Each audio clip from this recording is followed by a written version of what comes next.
well,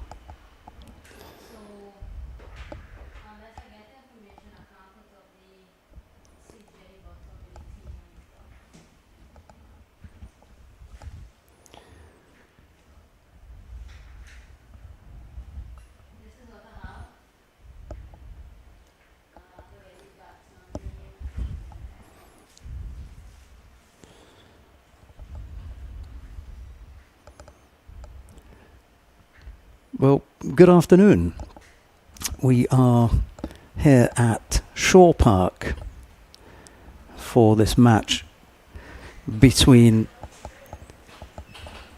TG Guyana, that is Tourism Guyana Titans, and they are up against a Tobago 11.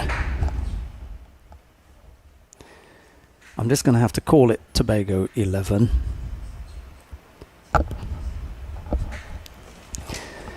Yeah, I'm going to have to call it Tobago 11 until Jason Passard tells us otherwise. I think he's skippering the Tobago 11 if I'm not mistaken. What I can tell you is the lineup for the TG Titans. And I'll go through the... actually, we've got 13. And from that 13, they will have their playing 11. So why don't I give you the 13? Oh, we have got it. We better let you have it first. And then once you've put it all in, I'll take it over here. So the TG Titans, Rohan Suknandan, Fiaz Yamin, Marlon Bowler, Akash Singh, Ryan Latif, Supal Sanichar, Anand Bharat, Lalta Karim, Stephen Sukram, Devon Paul, Shane Sibaran, and Devor Nandan. That's the 13. We'll see how they manage the 11, and I think, if I'm not mistaken, what they'll do is they'll have some designated player who will come out, and we may play 12, I suppose. We'll see how they go anyway. And then the Tobago 11 I can read off for you now. Passard, Alexis Alexander, Batu Singh Pereira, Keith Richards, Ramdas, and Wadood. I'm missing a couple of names there.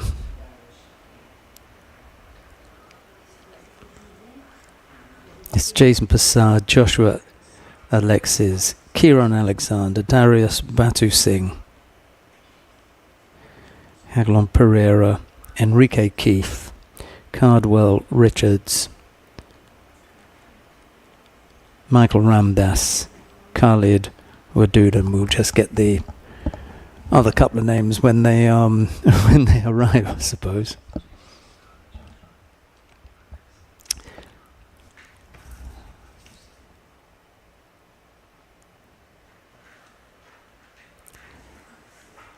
I'm going to have to work out the name of the Tobago team.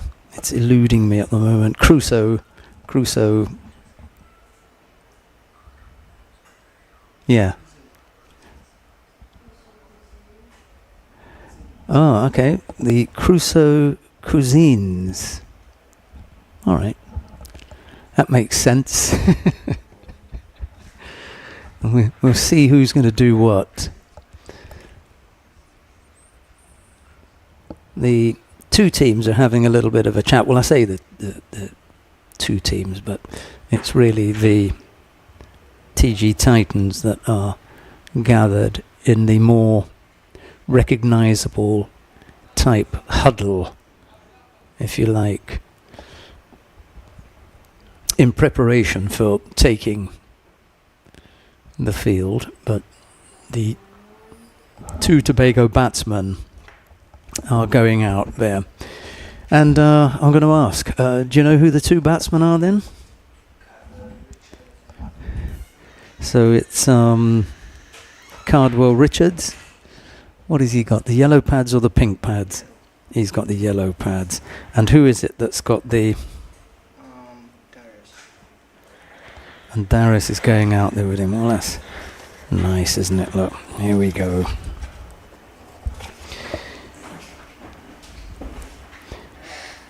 And Darius Batu Singh. Resplendent. Do you think that's faded orange or is that pink? I'm going to go pink. Yeah. Pink pads. All right, well, we'll see how we go. If I were the fielding team, I'd move that heavy roller.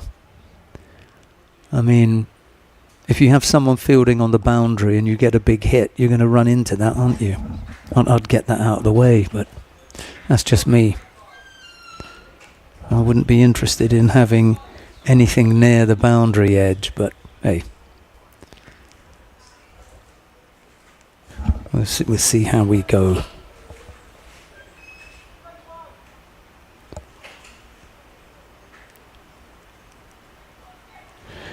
I mean, the numbers are great on the shirts when they're close up, but the further they get from you, the more difficult they become to watch. It's just as well that we've got a really nice big screen and Kerry's up there with the camera. He can zoom in a little bit and we may be able to tell you who it is that's going to open the bowling. And we'll find out which end they're going to start from.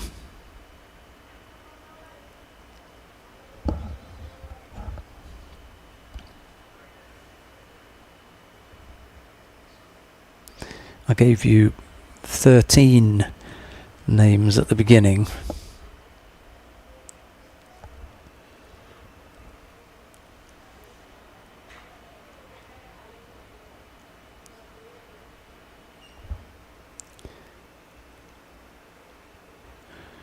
We've got Kieron Alexander down here.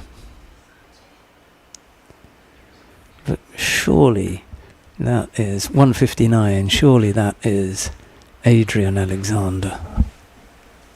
So why have we got Kieron Alexander then? It looks like Adrian Alexander to me. Don't you think? Timmy, they call him.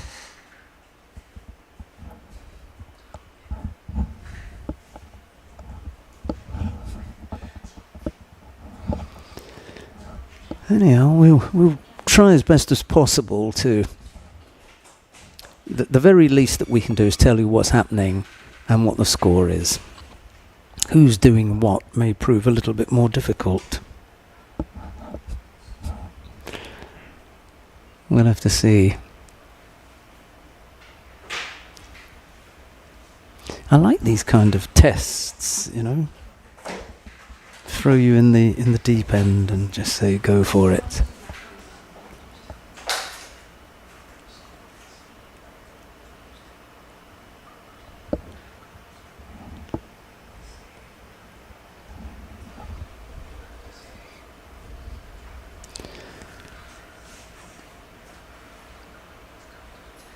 Prasad's out in the middle with Alexander.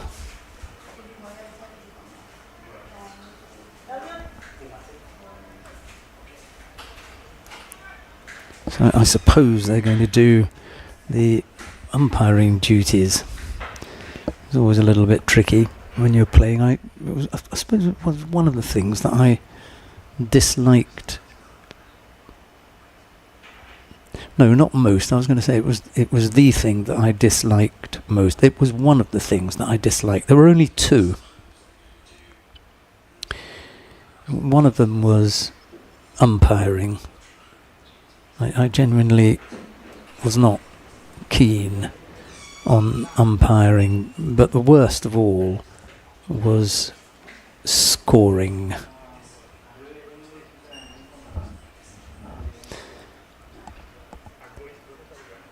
That was the thing that I liked least of all, and they're going to start by bowling from the cultural complex end. And it's Marlon Bowl who I think is going to open the bowling from the cultural complex end. Sorry? Yeah, Marlon Bowl is going to open the bowling from the cultural complex end, and it will be Cardwell Richards to face the first ball, the left-hander, for whom we're going to have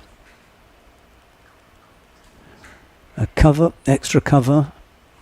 There's a man going into the deep on the long off boundary. The man from long on is coming in now in what would be, if we could see it, the imaginary circle. There's mid wicket, backward square leg, and short fine leg, I suppose. Those are your men. You're going to come and join us. There's a seat here for you, and a headset if you like. Oh, but you can still have a headset.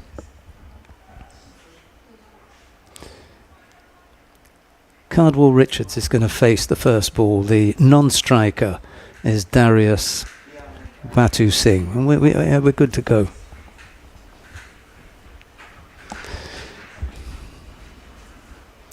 And here comes the first ball. You said it was Marlon Bowl. It goes up in the air, and I think that's going to be out. First ball. Well, it was a unsightly hoik, I'm afraid, and it got a thick outside edge and went straight up, and he was out very first ball. There is a special term for that. Getting out for a duck is one thing. A golden duck is another. But this one is a diamond duck because it's the very first ball of the match. So that was a diamond duck. Dear oh dear, I shouldn't laugh. I shouldn't laugh, should I?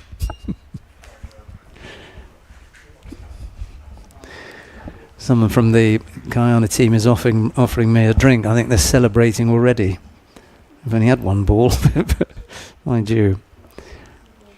If it continues like this, it won't go for very long, will it? I wonder how many times a bowl has had a wicket off the very first ball, not in an over, but in the match. And I'm not going to be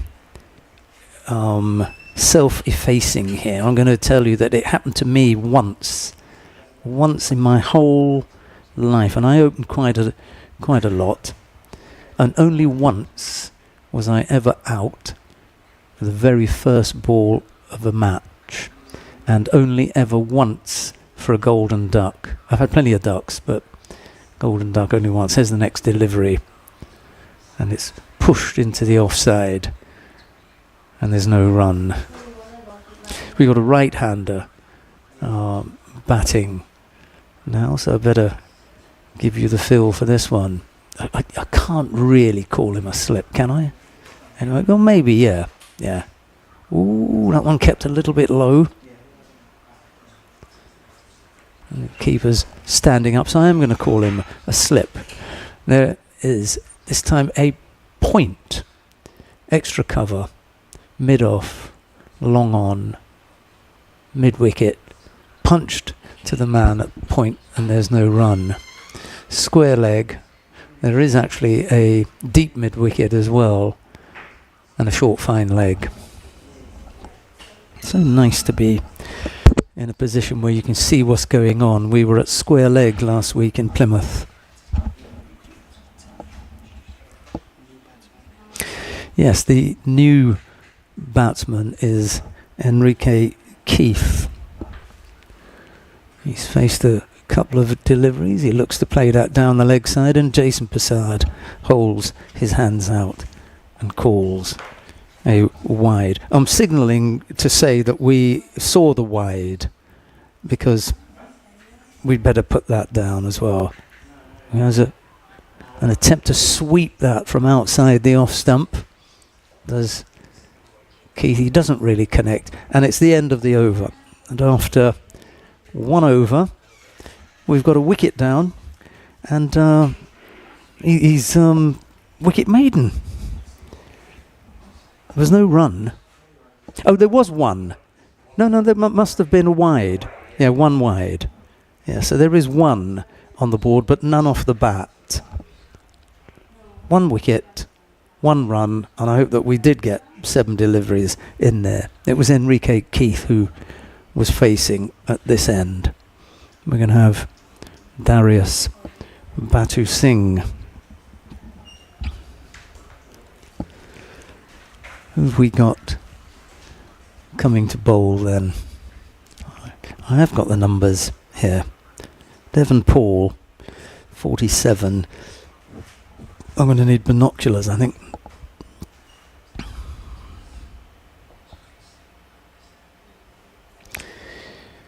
Well, I'm not sure if you've been able to give people back in Guyana a link to the game. If you, well, ask Kerry, see if he can get you a link, and then when he does, we'll give you a big hello for those who are watching. Anyway, Devon Paul, first ball. He's coming right arm around the wicket to the left-hander, squares him up a little bit. He squirts it out to point, and there's no run.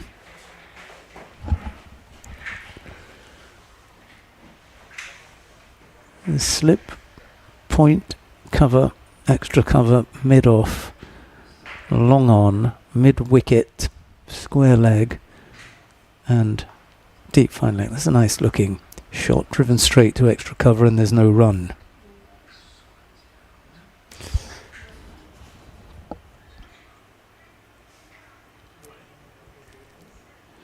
Yes, I was talking about scoring, and as I said, it's the one thing that I disliked most of all. There's the next delivery. Right arm round, nice and full. Played defensively back up the pitch by Batu Singh, and there's no run.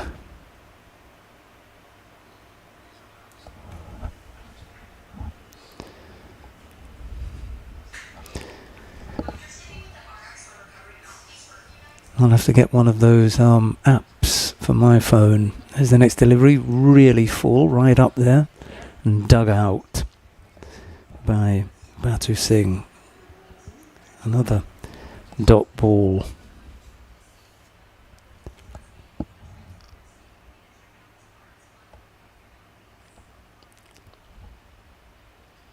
And the score stays on 1 for 1. Right arm round again, outside the off stump. He has a good slash at that, good connection, one bounce, and into the white galvanised fencing for 4.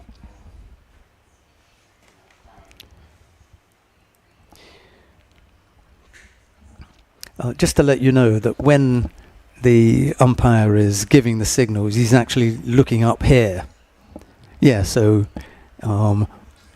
you have to find some kind of white piece of paper to signal him, or if you wave your hands, he may be able to get it. Anyway, 4 off the over so far. Paul runs into bowl, the last ball of the over, and there's another swing. Not quite going to get to the boundary, pulled in, and they only take 1 run. Yep. 5 off the over. The score moves on to... They came back for a second. Did they?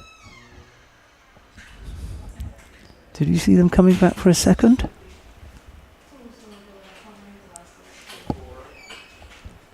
Should be 6, really.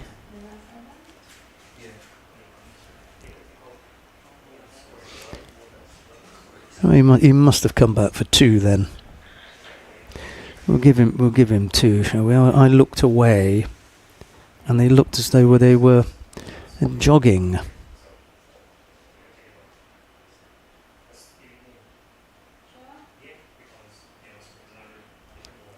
So that is Darius Batu Singh on strike now. All right.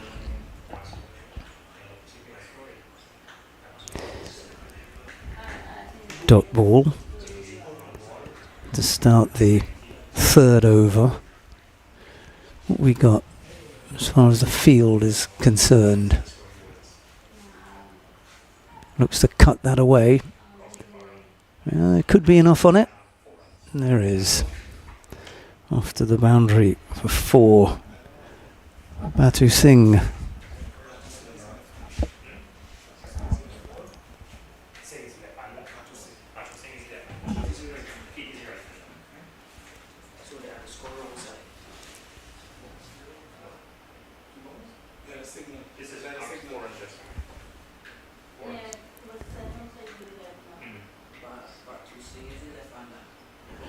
Yes, that's what I had.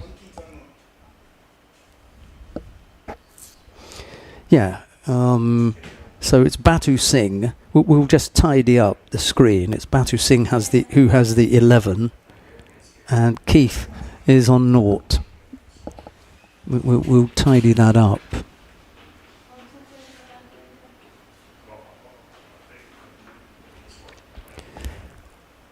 Anyway, Batu Singh ready to face the next delivery.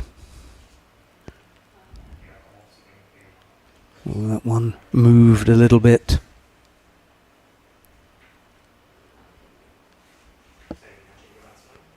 Marlon bowler it is.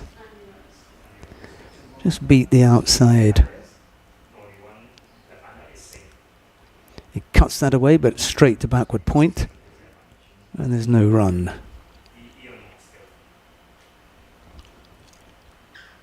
It's a nice looking little unit that the Guyanese have got here. This one, he just touched that in between backward point and who have they got?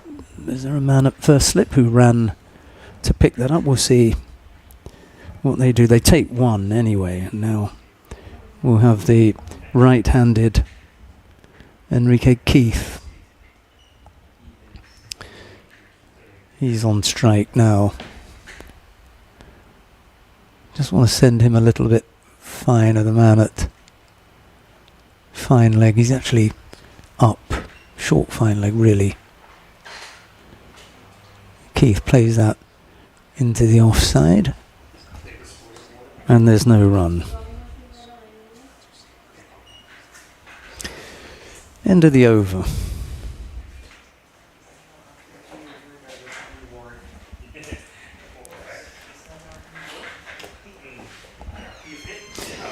I'm just going to check with the scorers because we've got 12 on the screen, but I think that we may be up to 13.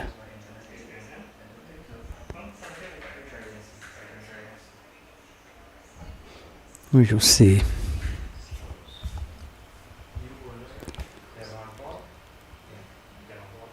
Paul it is who's going to continue.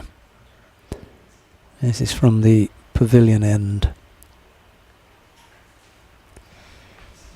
We had plenty of rain last night and we had a really good shower this morning. It looks as though we weren't going to get any cricket, and then it cleared up nicely to allow us to play this. That's played defensively down. It goes behind to the wicketkeeper, but he collects it and there's no run. Yeah, so there has been a little bit of rain around. You wouldn't think that from the outfield, maybe from the square, because that had covers on and they were on for a while, so it's a little bit damp, but the rest of it is still very dry. Well, he doesn't quite connect with that, goes to mid-wicket.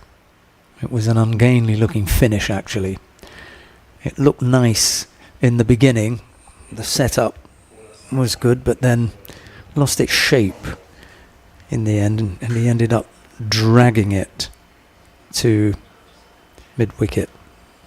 Problem with the bat, I think? Yeah. I think he's signalling to someone that he's not entirely happy with the bat.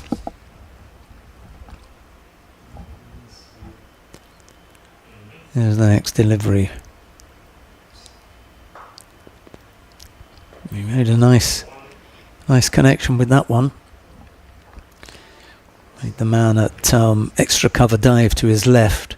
He just deflected that back to the bowler, and they managed to come through for a single. Score moves on to 13. Well, that's what we've got anyway. 13 for 1. We're in the fourth over. And it's Devon Paul bowling to Enrique Keith, and partway through his run up, he decided to pull up, or well, you aborted it. Pulling up, I think, suggests maybe he was injured, but for whatever reason, I think he lost his footing. Maybe he didn't want to overstep and decided to cancel that one. Another man's come across to the offside. What have we got now? There is a short mid-off who's come in. Oh, full. That turned him round a bit. Thought about the single. I think he's keen to get off the mark, isn't he? Mind you. No, we've still got the scores around the wrong way, I'm afraid. Isn't it Batu Singh who's been doing the scoring? Anyway, Keith plays that up to mid-wicket, and there's no run. Oh no, sorry, they took one. Of course they did. Yes, because we've got Batu Singh on strike. This last ball of the over. Yes, he wanted to drive that when that was headed for the stumps. He ends up playing that, driving that into the offside. And there's no run. Ended the over. 14 for 1.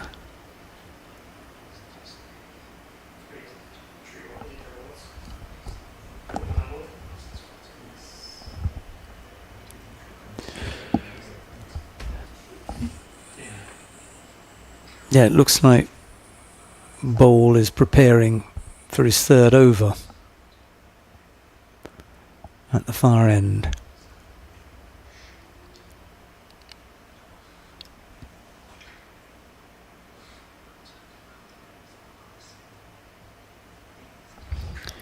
It's already looking like thirsty work out there. I was talking to someone this morning and they were saying how, despite the fact that we haven't got bright, clear sunshine, it's still very hot out there, and it's going to be hot work running around.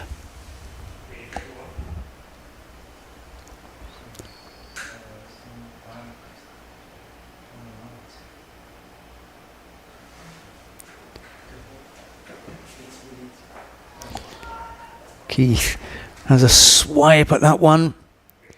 Plays on. He's dragged that on to the stumps.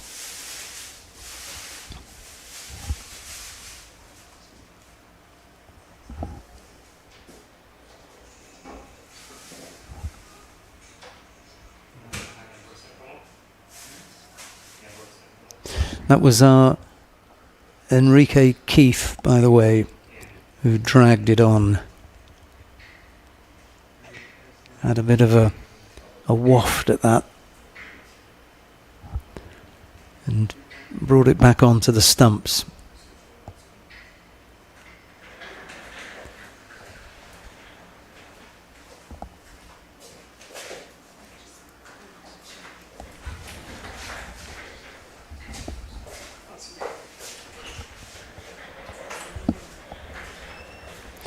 So a second wicket falls now. 14 for 2. Jason Passard is making his way off. I suspect that means he's getting ready to pad up. There will be a couple of wickets to fall in between. That's usually the way it is. And we're waiting to see who it is that's going to come and join Darius Batu Singh out in the middle. 14 for 2.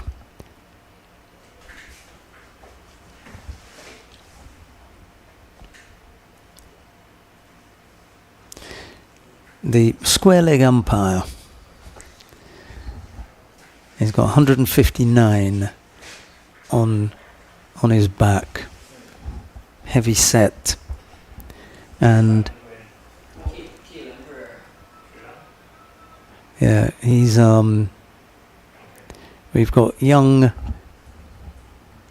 Mr. Pereira,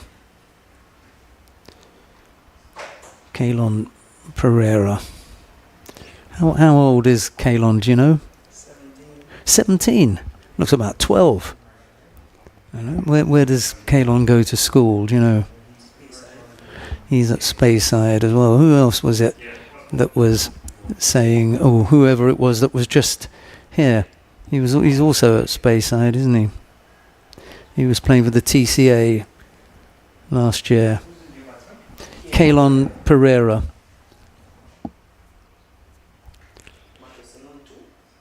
I don't think so. I think he's probably no. He scored the runs. The runs that you've attributed to Enrique.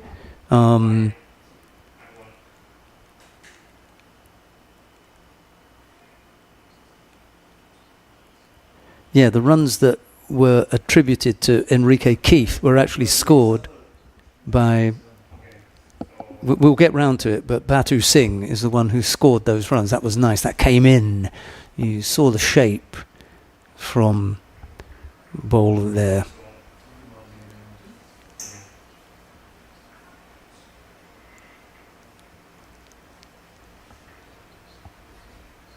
Yeah, definitely. You saw that one as well. He left that one alone.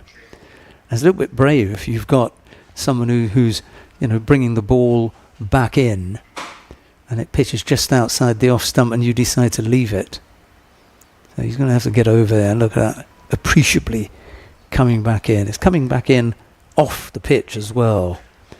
So first of all, you've got the shape from where he is. Definitely. You can really see it. You want to come back for a second?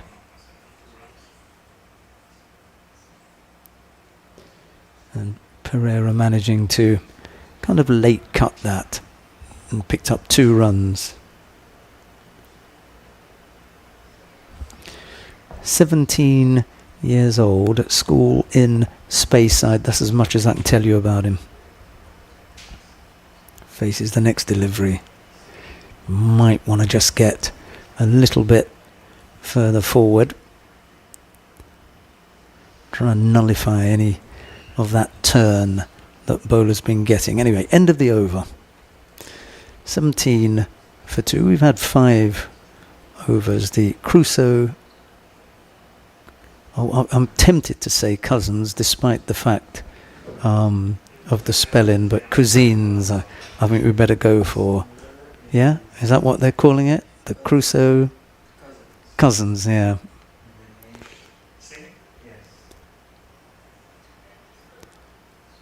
Well, Pereira's on 2, but we might want to try and Dinesh Singh. Oddly enough, that was one of the names that we didn't have. Dinesh Singh. What can you...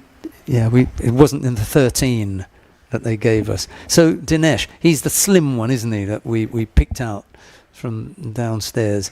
What can you tell us? How old is Dinesh? Dinesh is 24. 24, and where in Guyana is he from? He is from a place called Monrico in Guyana. It's Mon- on the east coast of the Guyana. Yeah, we've got one of those. Right along the seawall. Yeah, we've got a Mon Repo as well. Anyway, Dinesh Singh. I'm assuming that he is left arm over. He's right arm round. Okay. I'm not sure why they do that right at the beginning. You know, if you're a right armer, the last thing that you want to do is to change your natural angle of delivery. And the fact that you're bowling to a left-hander should not immediately get you changed. And what it does do now is it forces him to go back to bowling to a right-hander, and he's got to go over onto his natural side. You should try and stay on your natural side as much as possible.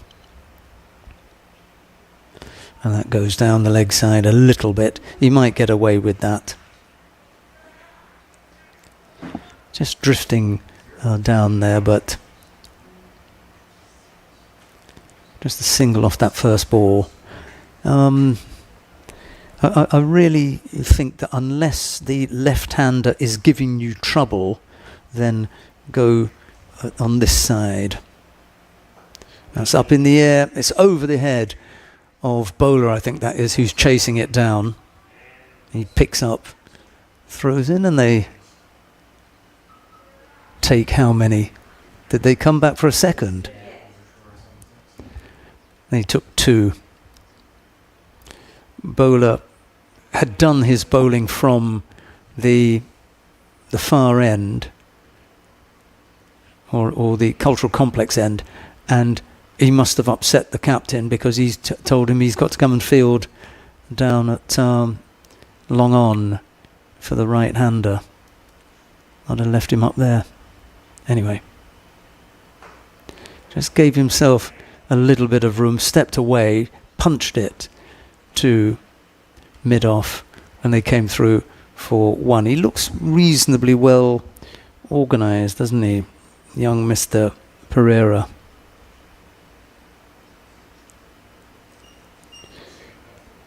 And now you've got another change having to come around the wicket, but we haven't seen why yet. There should have. I mean, maybe he feels more comfortable bowling to left-handers coming around the wicket.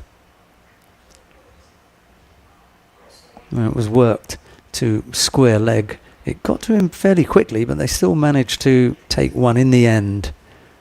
They had to rush it a little bit. Batu Singh ended up just rushing the last couple of feet to get in, and another change. It's this change in your rhythm, I think, that I would be against.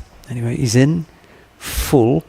He has a little bit of a dab at that. I don't think he got anything on it. We should really come and find out that those are buys. Yes, that is the signal for a buy. No, just buys. Nothing on it. And that's the end of the over. Yeah, I think we have to be a little bit careful with the umpires here and read into it. He knew it was a bye, and if it did touch his leg, he didn't give us the signal. So we're just going to have to go with byes, I'm afraid. And having spoken about the umpire, they've changed him anyway. Maybe they've seen enough. Decided to give him a break. There are quite a few people in the commentary box today, which is nice. Sometimes you're up here on your own or just with one person. But there are 4 of us in here. Some of them have actually got jobs. You know, the others are just along for the ride. And I was going to ask those there is the commentary box. And give a bit of a wave and we can actually say hello. Have we got a link that we gave to our cousins or cousins in Guyana? Kerry. Is there a link for them to see it? Okay, in that case, we can say hello. We can say hello, especially to the people who may be listening from Monrepo, which is the only place that we've called this morning. But this afternoon, sorry, it is afternoon here. Slightly cloudy afternoon, close and warm. We've got the air conditioning on in here, which is great, but it's still a little bit, still a little bit close. Marlon's going to have his fourth over then. This is it for him, isn't it? All right, he bowls again outside the off stump, left alone by Pereira, and there is no run.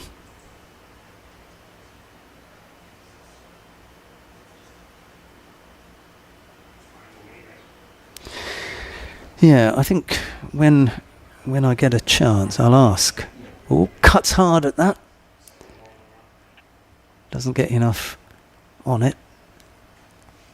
It goes to short third man and there's no run. I think the wicket keeper got a bit of a whack on the hand there. That's Sukram, I think, who's keeping. He took one on the finger there. Hit straight to cover, but they decide to take a run.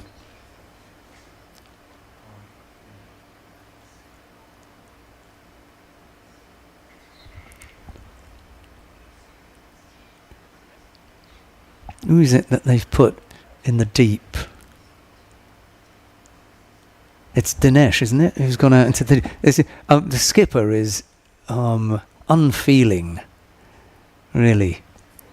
If you're going to put someone out there. Oh, what was the signal?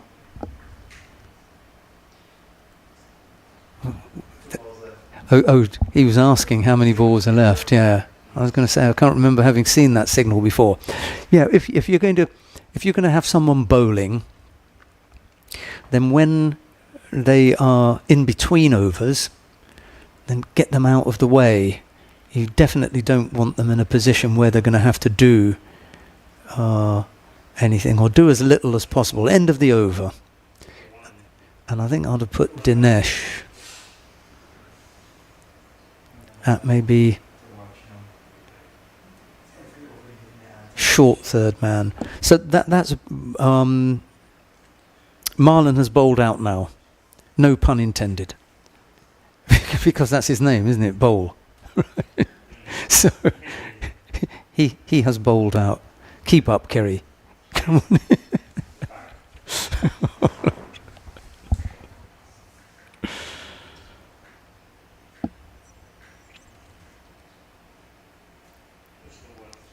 Dinesh, I think.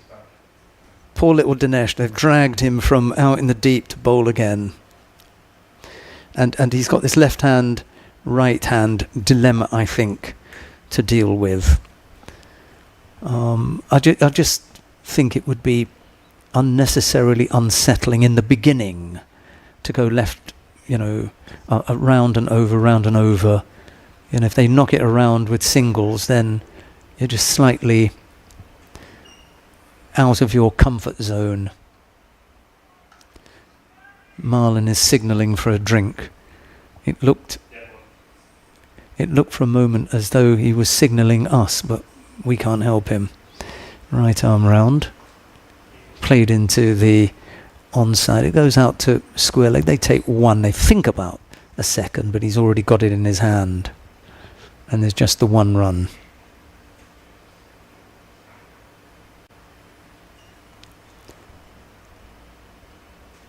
Dinesh is having a word with the skipper.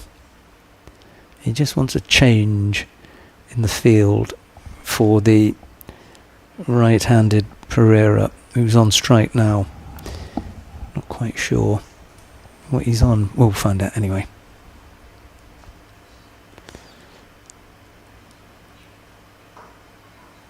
Played back past the bowler, nice and straight. It was Ball who came in and tidied up and kept them just to one run. We're going to see Batu Singh again. He's been quiet of late. Last couple of balls. There's a bit of a swing at that. It just gets past the fielder. They should come back for a second. It's the hesitation in the running that gets me. They came back for a second run, but really, once it got past the fielder, there was always a second run there quite comfortably. And in the end, they did run it comfortably. But there was just that little bit of hesitation in the beginning. Let's sing again.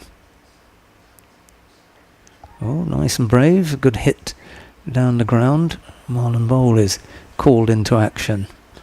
Again, they take one run, and it means again there's a change to the delivery. The rhythm, when as a bowler, is so important. You want to do everything to just keep repeating over and over again all your good deliveries. And I just feel that Singh is kind of knocked off his stride as he has to continually change between around and over the wicket. That one was hit down to Bowl, who for the right-hander is at long on. For the left-hander at long off, they picked up a single. Singh comes into Bowl again. That one just angling in to the left-hander. That goes to long on, and they take one run. End of the over. Where are we with scores? Is that 30 for 2? It looks you might. Yeah, 30 for 2 then.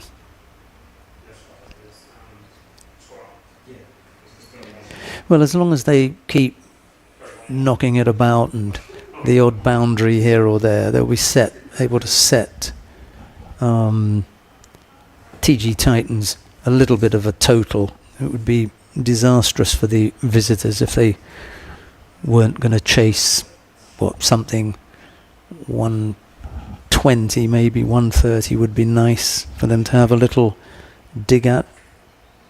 They looked, as I said, as a reasonably well organised unit, so they'd probably be able to chase it down, not least of all because I think the Tobago cousins are struggling with numbers, maybe. Have they got 11? We shall see, and then we're not sure what kind of bowling they've got either. Anyway, it is Batu Singh who's going to face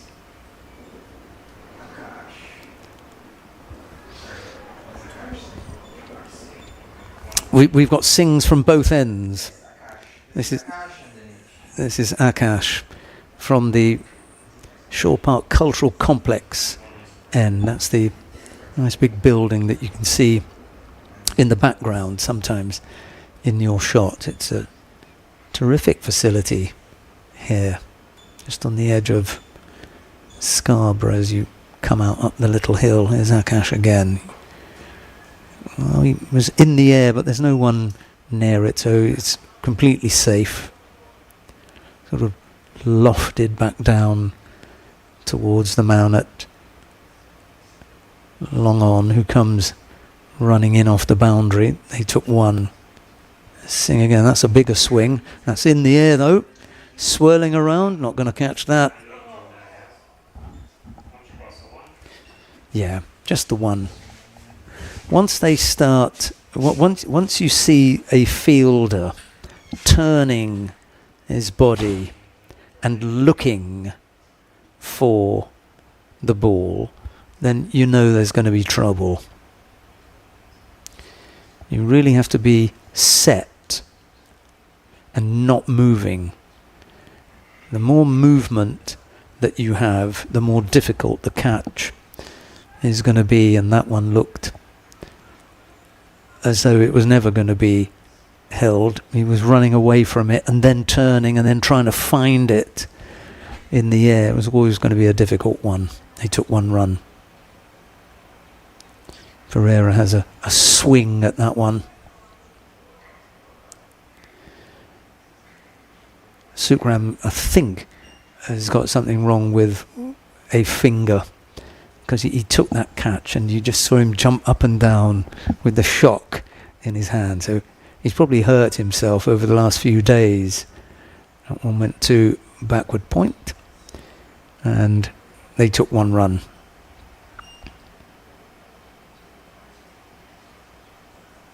It's his right hand as well. He's having a look at it, which always makes me laugh with wicket keepers, because you can't see anything. You've got a massive glove on your hand.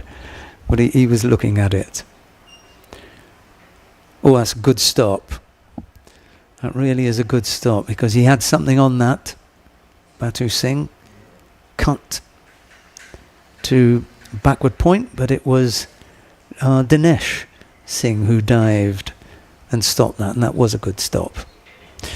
End of the over, 35 for 2.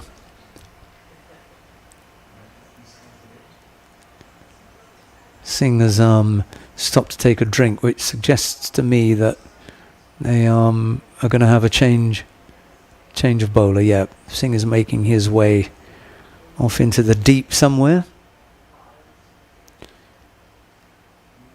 after a couple of overs. And it is Mr. Barrett. We had him as Anand. Anand, yes. Okay. But you call him Ravi. Yeah. We don't like saying the name Anand, we like Ravi. Ravi will do then. Okay, let's we'll amend that. Ravi Barrett. He was one of the last numbers that we couldn't see him for some reason. Number 18, I think he's got in his back. He's just setting his field. You can't really say what he's going to bowl on just with the wicket-keeper standing up, because the wicket-keeper may feel comfortable standing up to someone who's bowling a little bit of, medium pace, a little bit of seam. So, but from the run-up, or from the lack of a run-up, it's going to be slow right arm. Let's see what he does. Here comes a little twirl. Yeah, okay. Nice. And Pereira has a look at it and then decides, hey, I can have a swing at this. And then he misses out.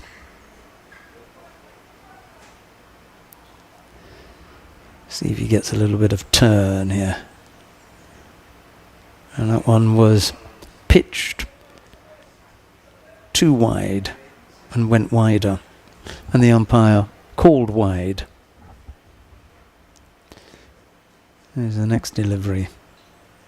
That one's floated up and Pereira punches that back down the ground.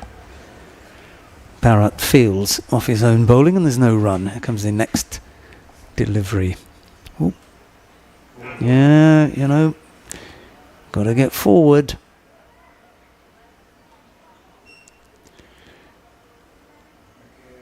Yeah, some of the some batters like to have a look at the ball in the air and see what it does off the pitch, but off the slower bowlers, you can't be going back when it's pitched up like that. You're going to get yourself in all kinds of trouble. And Barrett picks up a wicket. It's 36 for 3. Pereira goes.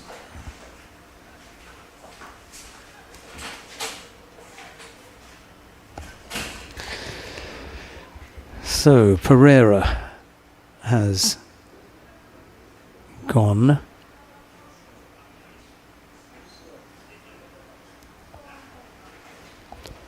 Keith has gone. 36 for 3, and this is 9.4. Keep on pilots on this new one, so.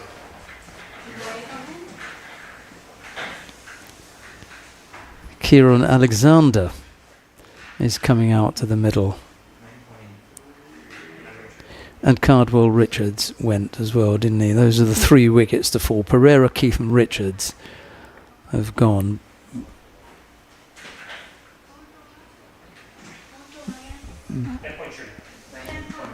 Batu Singh remains at the crease, and he's joined by Kiron Alexander.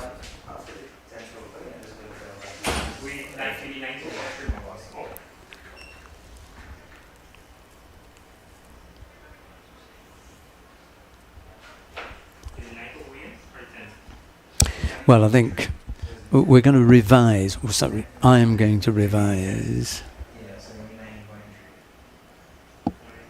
the score, or a projected score, for the Tobago team. If they can get 80 plus, at least there'll be a little bit of a game.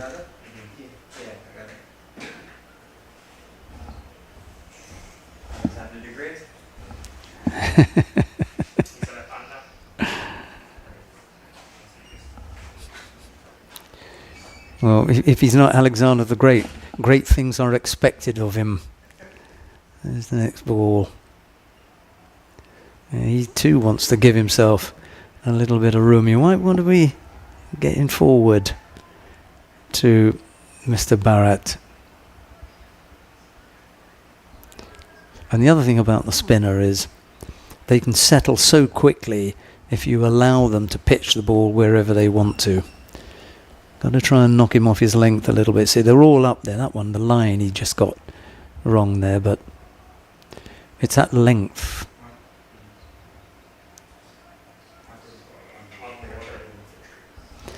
Yeah, it's that length coming through the air that you want to try and negate. Get up to where he's pitching that and knock it about a little bit if you can.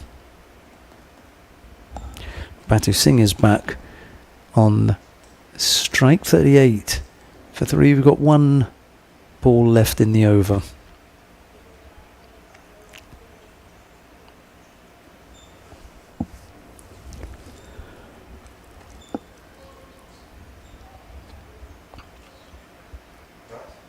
Has a swing at that. There's no run, and that's the end of that Ravi Bharat over.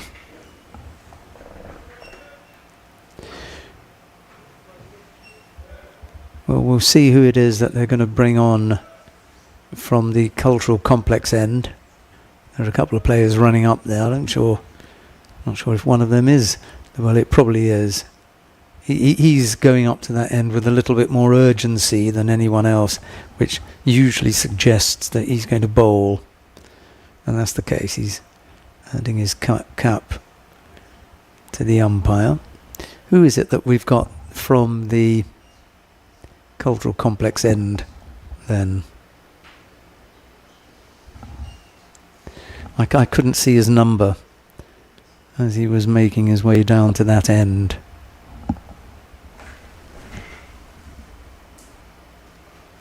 And given that he's facing us now, I can't see. Oh, okay. That is Akash Singh.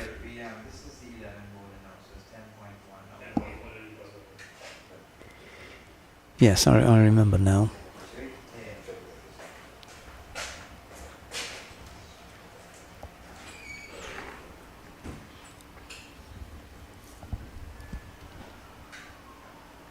The Guyanese won't mind him marking his guard with the stump.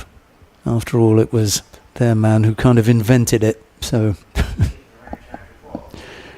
there are quite a few people who have taken to doing that. Anyway, here's Singh's first delivery on new over outside the off stump. It's swung down to long off. It trickles out to him actually, and he has to run in. It wasn't going to get there. They take one.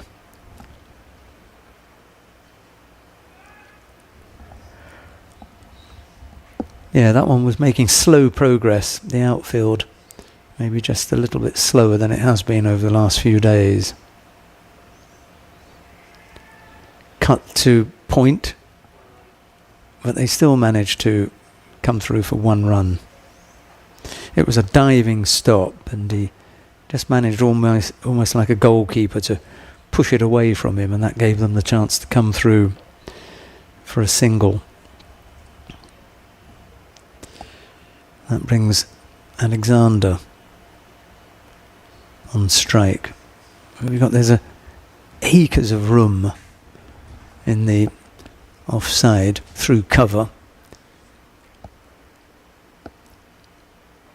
That's exactly where he hits it, but it goes out to the man at deep extra cover, and they're only able to take one run. It gets to him pretty quickly, and they jog through for a single. The score goes on to 41 for 3. It really would be good if they could get 80 plus. At least there'd be a few runs for the TG Titans to chase. Oh. He's in trouble again, isn't he?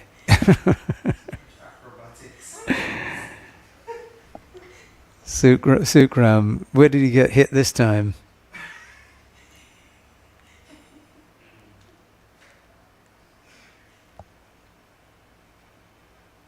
But he's back up on his feet.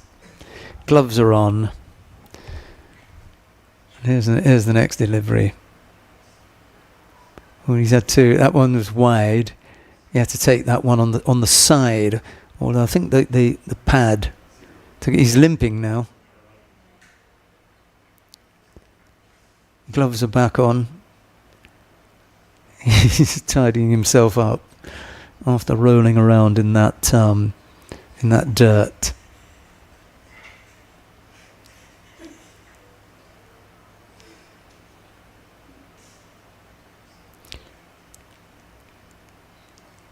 Yeah, slight late cut to bowl, who's at point. And they take one run.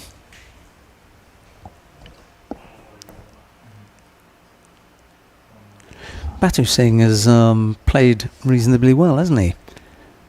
He opened, 3 wickets are down, 43 on the board, he's still there, and he just pulled away. Yeah, I think some of the TG Titans team was still giving encouragement. So he pulled away from that. Nudged to the man at mid-wicket. They take 1 run. Limping from Sukram is becoming more pronounced. He's struggling to get from one end to the next now. But I think they've played 2 or 3 days in a row, haven't they? The TG team. 3rd game in a row, and I can assure you that 3 days in a row is not easy.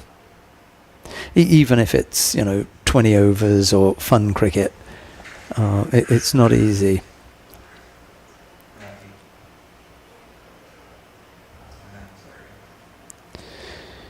I'll go with Ravi. Ravi Bharat bowls, floated up there, left alone by Alexander, and there's no run.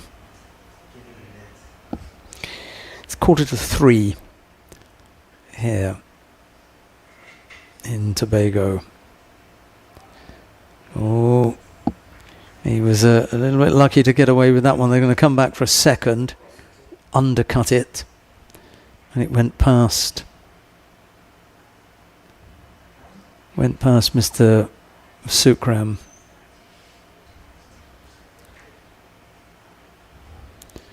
.46 for 3 now.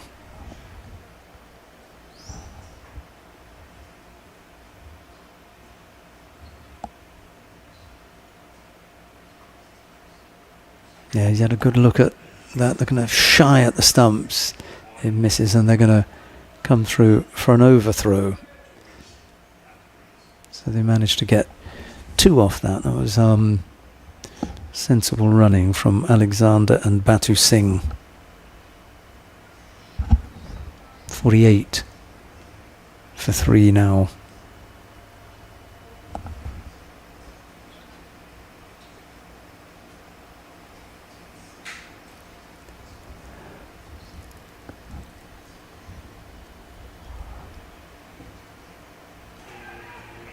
Well, they're persisting with playing him off the back foot.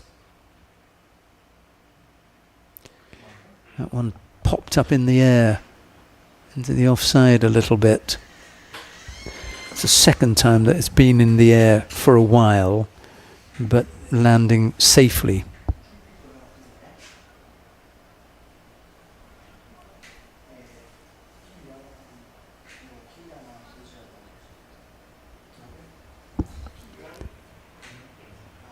That's full, hit down the ground, it's in the air, and Bowl takes it. It's a good catch from the man in the deep.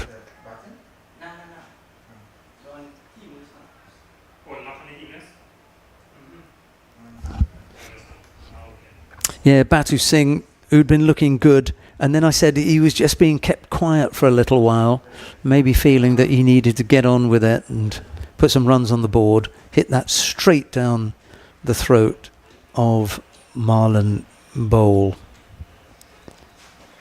Caught in the deep at long off, and the 4th wicket goes down, 49 for 4.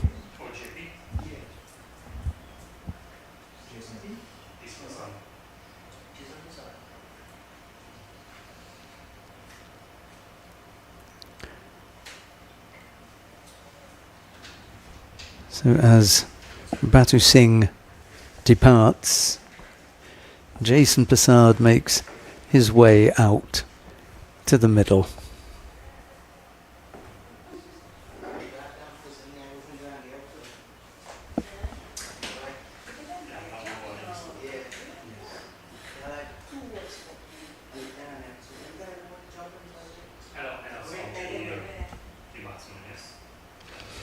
Well, if anyone can put on a quick fire 20, 30, I hesitate to say any more than that. But if you can, it will be, it will make it interesting.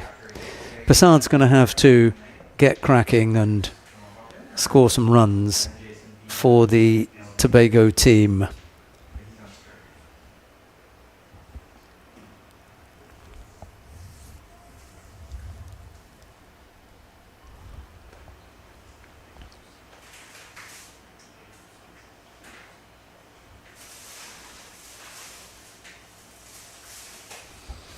Prasad is also accustomed to making his mark with a bail.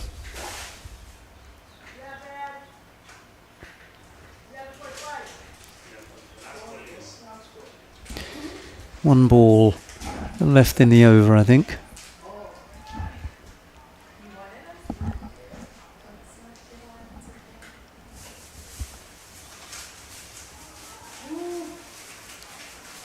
And it's perfectly possible that Prasad has been bowled first ball.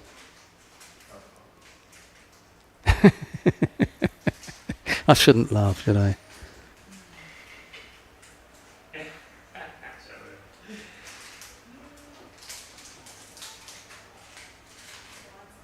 Certainly looked like it. And then there was a kind of a minor shout. But he's still out there, so, and the bails are intact.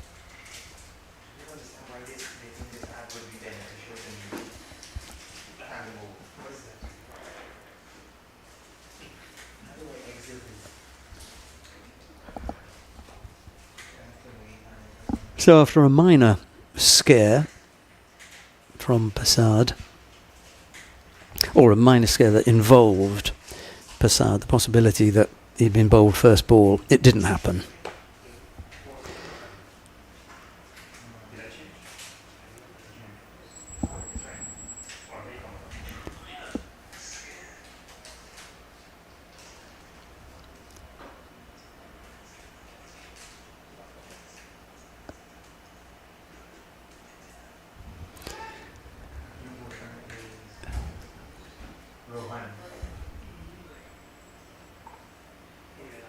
Rohan Sukanandan. Yes. Number 27. Rohan Suknandan. He's going to take up the bowling from, Yes. yeah, the cultural complex end with the score on 49 for 4. Just pulls that one down a little bit. It jags back in to Alexander, but he manages to get that down to the man at long on, or who at least runs in off the long on boundary, and they take one.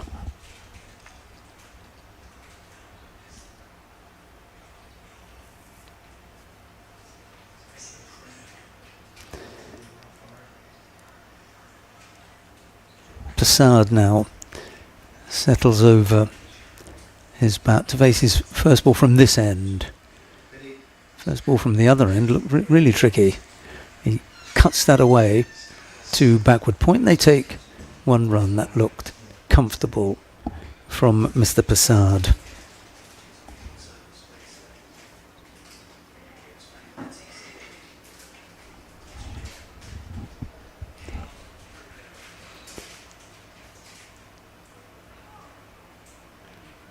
Well, I really think that having seen a few deliveries from that end that are, coming back in appreciably, you want to just be that little bit careful with playing off the back foot here.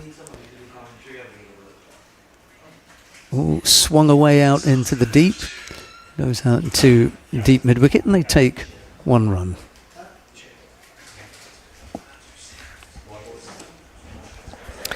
So we are at 51 for 4, and we're lucky because we are about to be joined by one of the team from TG Titans.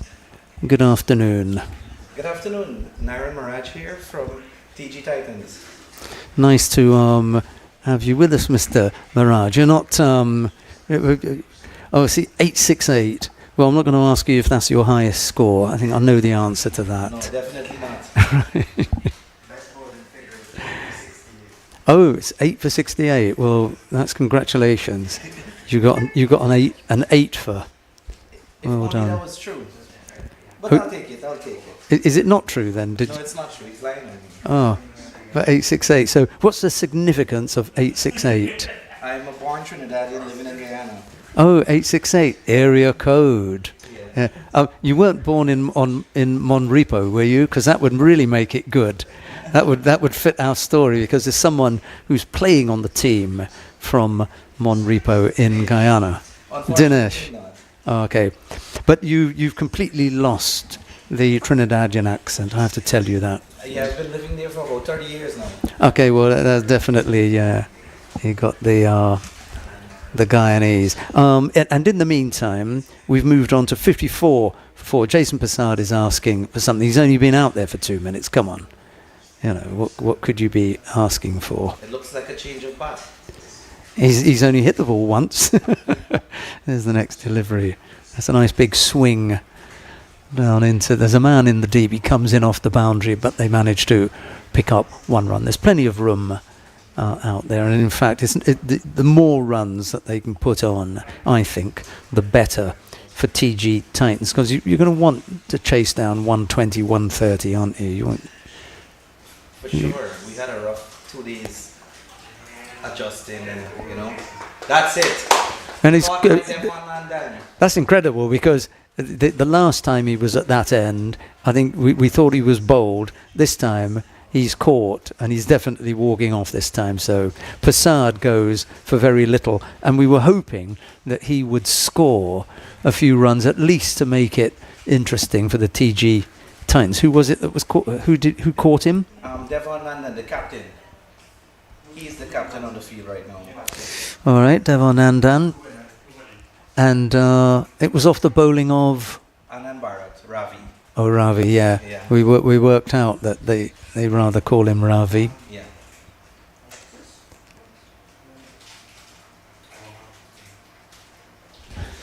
Right, who is it that's going out to join Alexander? We're going to have to find out. Who is it that's going out in the middle? Oh, okay.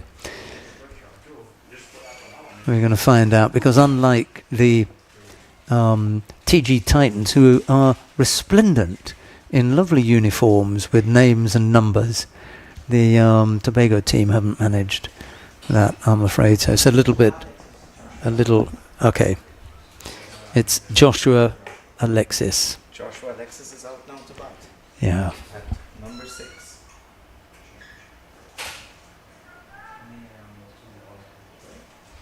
So we were talking about the number of days that you'd played in a row, and I was saying just how difficult that can be. Oh boy, it was really hard on the team, and remember we were playing under conditions that we never played before. But I think we adjusted well up until the last day, which is today. Yeah. So let's hope that we take away at least one victory from this tour. Floated up there, pushed into the offside.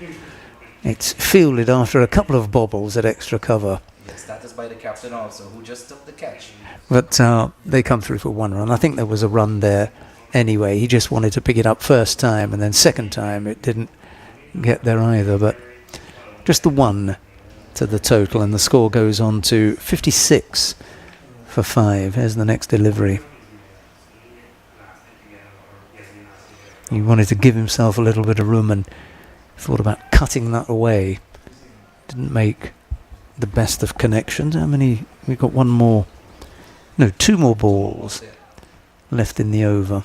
And both the other games have been played in Tobago, haven't they? Yes, the first game was played at Mariah, and we played the second game here yesterday. And that's a nice big swing. That could be over the fence. Yeah, that is 6 runs over the fence. Well, they're throwing in a reserve ball, but it's always a good idea to go and look for the one that's just gone over the fence, because later on they become a little bit tricky to find. I'm afraid there are a lot of balls out there from yesterday. Was it your team that were Yes. putting them there? No, we weren't putting them there. We were getting put there. Oh dear. What was the score yesterday, if you don't mind? I honestly am only asking because I don't know. I wouldn't dream of knowing the score and just be, trying to make fun of you. I don't know the score. What happened yesterday? Yesterday, the other team I think it was 183.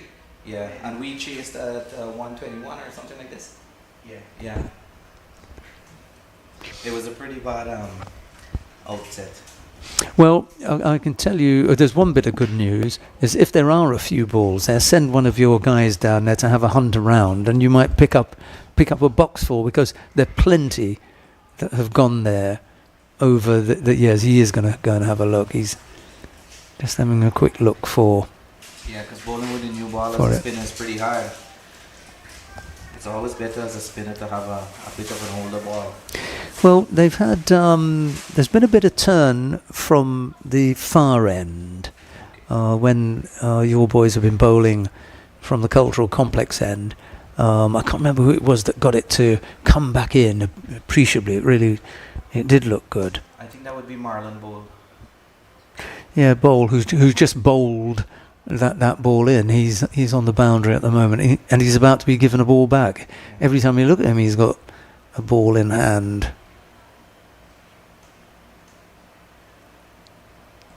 Right, well, we've got the ball back,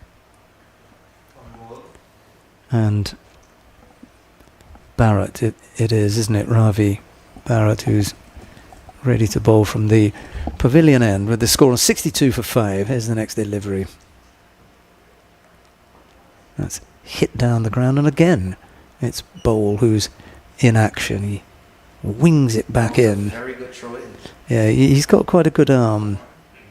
One bounce back to Sukram, who's been limping a little bit. He's been struggling with a hand injury and a little bit limping. He was rolling around in the behind the stumps for a while. He seems like quite a character. 63 for 5. I was listening to you when you were speaking earlier, when you called him a goalkeeper, and that really made a lot of sense, because he is getting hit by the ball more than he's catching the ball.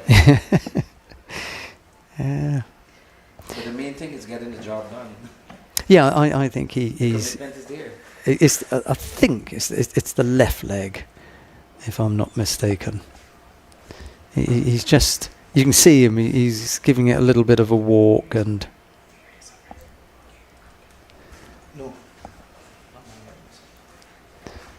Anyway, he's up to the stumps, and This is Rohan Sukanandan is going to bowl. all right. Let's see how Sukanandan gets on. Just a little bit of wide outside the off stump, and it turned after it bounced. I don't know if you saw the second bounce when it went past the keeper. Yes, It was still spinning, Yes. so there's a bit of turn out there. It was a good stop by, that is Supal, that is Trevor.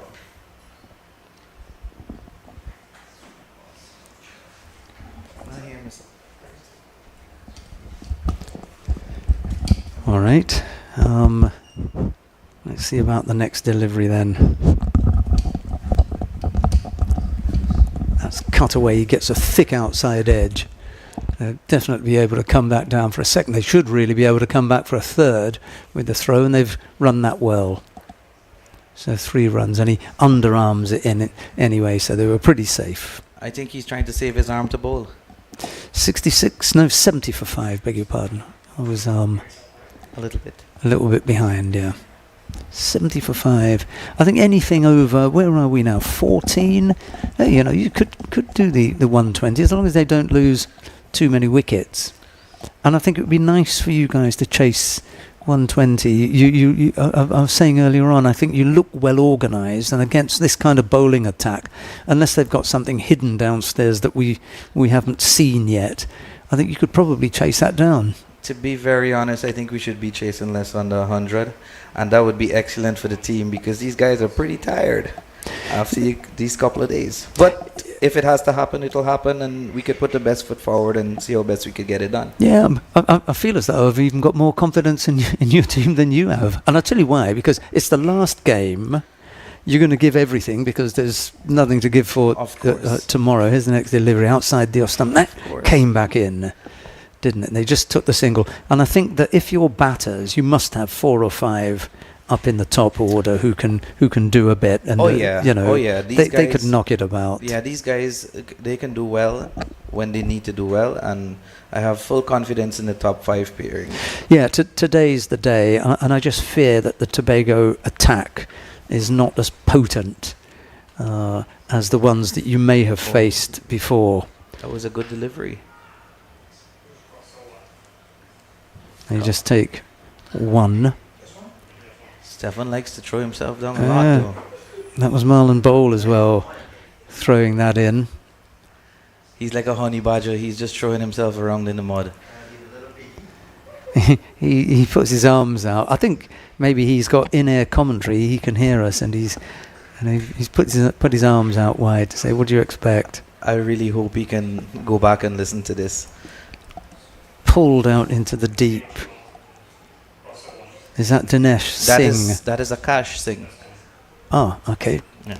Well, is that a Dinesh? Dinesh is out. He's even slimmer Yes. than Akash, and Akash took that one on the knee, which he's rubbing now. He didn't rub it immediately. He's doing it now, though.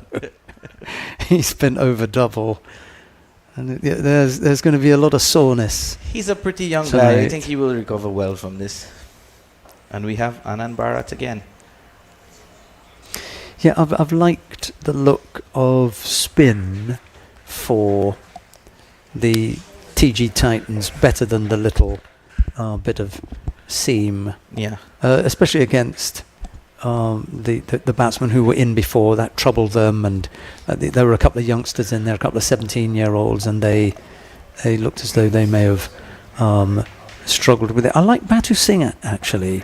Darius Batu Singh. He gave it a little bit. So did Kalon Pereira. We didn't get to see much of Jason Prasad, but we've known him for a long time, so just wasn't his day to day. That was fielded by Fiaz Yamin. Yeah, that's the first time we've called his name today. Number 88. Yes. Getting that ball. Oh, floated up there. And Where's that looks gone like now? it's, Yeah. It's hit the fence for 6 runs. Yep. Have we got the signal from our umpire? They're not, they're not full-time umpires, so I can't remember seeing him give the big. Yeah, he did. He Oh, did he before he did? walked off. Oh, Yeah. it must have been fairly quick then. Yeah. What do you think of this setting? Oh, this is For a the- very, very ground. beautiful ground, and the whole view is actually very amazing. It is nice, isn't it? Yes.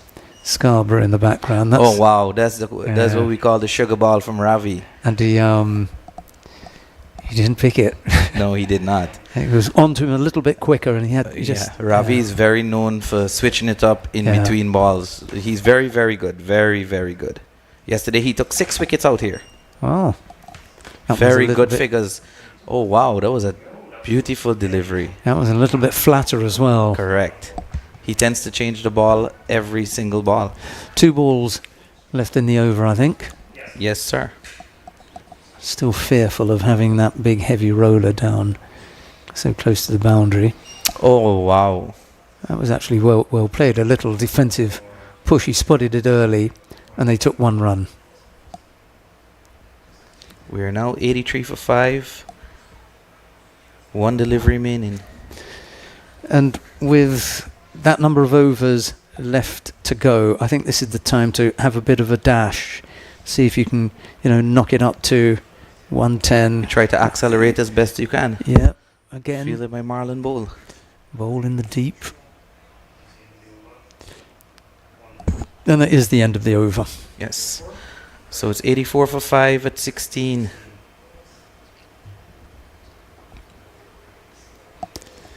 What do you think would be? I suppose you're going to say 90 would be a good score to chase. Oh yeah, but What did you say? And we didn't really finish off on yesterday. Oh yes, we did. We what about in Mariah? What were you chasing there? we Or? played 35 overs. I think we made 253 all out. Yes, and those guys, I think they made it in how much, Shane? 31 overs. I think they made it in 32 overs. All They right, made so, the rest. yeah. Yeah. I mean, the games were okay in terms of how we chased and how we play and stuff like this, but there was a bit of a shortcoming in some areas that we tried to correct after team meetings and whatnot. But I mean, having been here and enjoyed the hospitality of Tobago, where did you stay, or where are you staying? We are by the staying way? in Crown Point.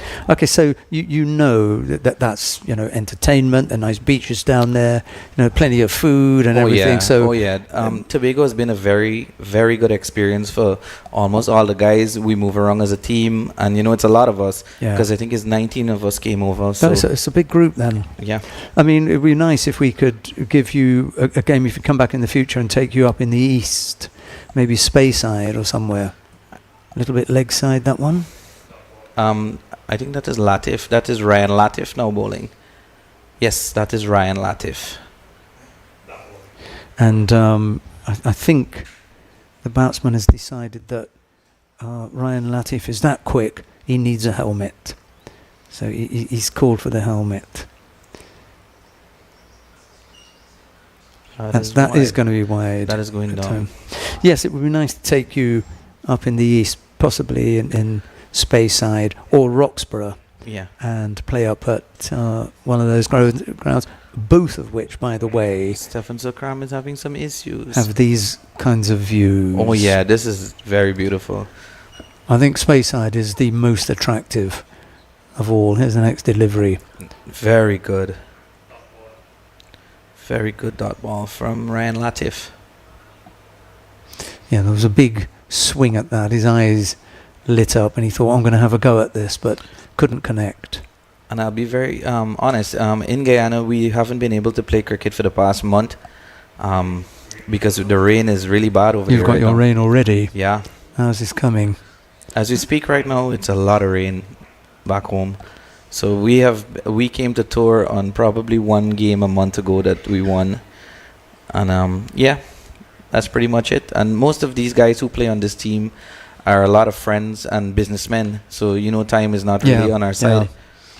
And were you here for a whole week? No, we came in for 5 days or just about a week, yeah. That's a huge hit. That's gone for 6.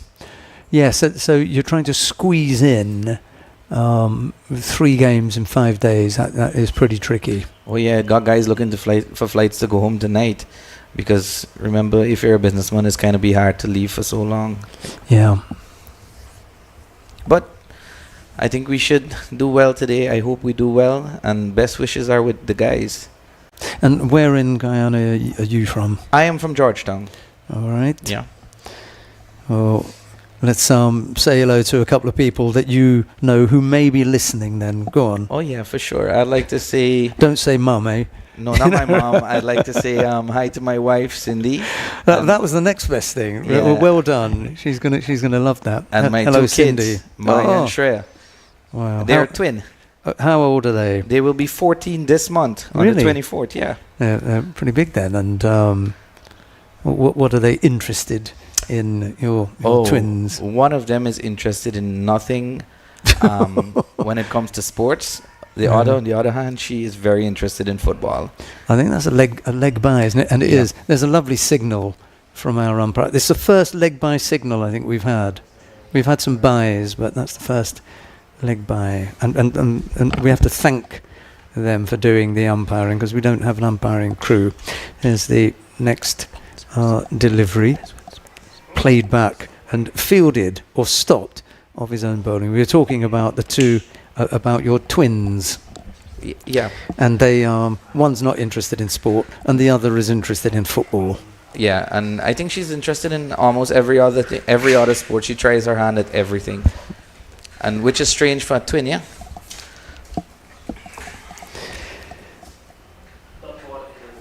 Dot ball to end the over. Where are we? 94 for 5. All right. I'd like to call out the Tourism Guyana team, Jai Gobin Hotel, Dave's Guyanese Choice, Ministry of Culture, Youth and Sport, Government of Guyana, Igloo, Papa John's, BPATS, Sunrise Engineering, which is a company from Trinidad and Tobago, and our great sponsor, Auto Pit. He is currently a player on our team right now, a guy named Dwayne Yan. So they sponsored most of our outfits to get us here. That is really, really good. Tell me a little bit about the Jagobian Hotel. Oh, they're based in Essequibo Coast. And they have a hotel there. They have numerous businesses and stuff. They treat us well when we go over there to tour. Good. And where are you staying in Tobago? Let's do a similar thing and at least hail out the Tobago Hotel. Where are you staying? Do you know? You're not. I'm unfamiliar with the name, to be honest. All right. Do you know where you're staying? He doesn't know either. Seize the day. Atlantic Edge. Caruso. Atlantic on the Edge. Atlantic on the Edge. That's Shazim Ali's place. Yeah. So we better give Shazim a yeah, shout. it's been a good stay. The place is very nice. Yeah. The view is nice. The pool is nice. The guys have been having a lot of pool days. Is that well? Then in that case, it is Atlantic on the Edge because it's open. And yes. Yeah. So the seaside is behind the pool. Yeah, so lovely. Yeah. Yeah. So it's a good spot. Well, I genuinely hope that you come again, and that they give us sufficient enough notice so that we can look after you even better. Oh yeah, than you have been already. The Tobagonians are very hospitable. We have not had a bad scenario with anyone so far. Even the teams, even though we are playing against each other, they treat us well. They with the banter is great because of course we love to banter on our team, even with our own players. So yeah. Well, you wouldn't have been out of place with 868 on your back. Oh yeah. Everywhere I go, they're looking at me with this the outfit, which is a Guyana tourism outfit, and I got 868 on my back, and it's like, what's really going story? on? Yeah. So almost every other person I got to explain the story that I was born here, but I live in Guyana. 94 for 5. It's well poised for this 120 I I'm think talking if we about. do well in this over, we should be about 100 or thereabout, and I think that would be a good Yeah, number to chase. 110 is probably more On the tables, yes. Yeah, more likely. It depends. Who have we got bowling now? This is Devon Paul. And he Puts throws it up there. excellent. Yeah. No, he did not catch it. And we have Anand Bharat running it down. He's going to stop it, football style.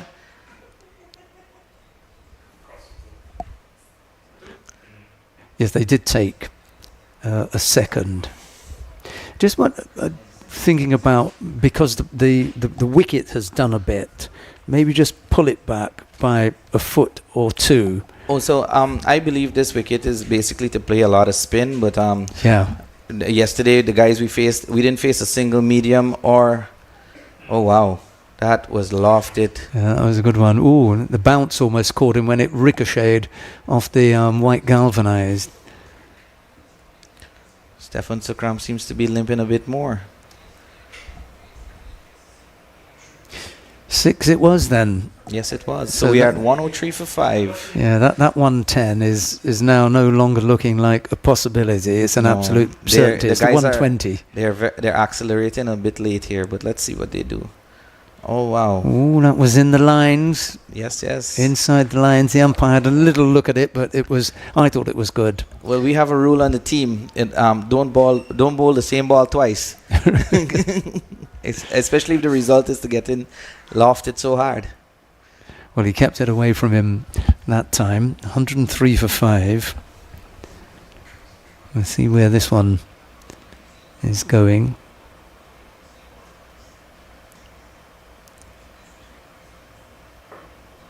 Yeah, it was speared in Yes. towards the stumps, and they took one run. Wasn't hit hard enough to get past the man. He actually had I to think he chipped it out. run in. Yeah. Yeah. Speaking of going,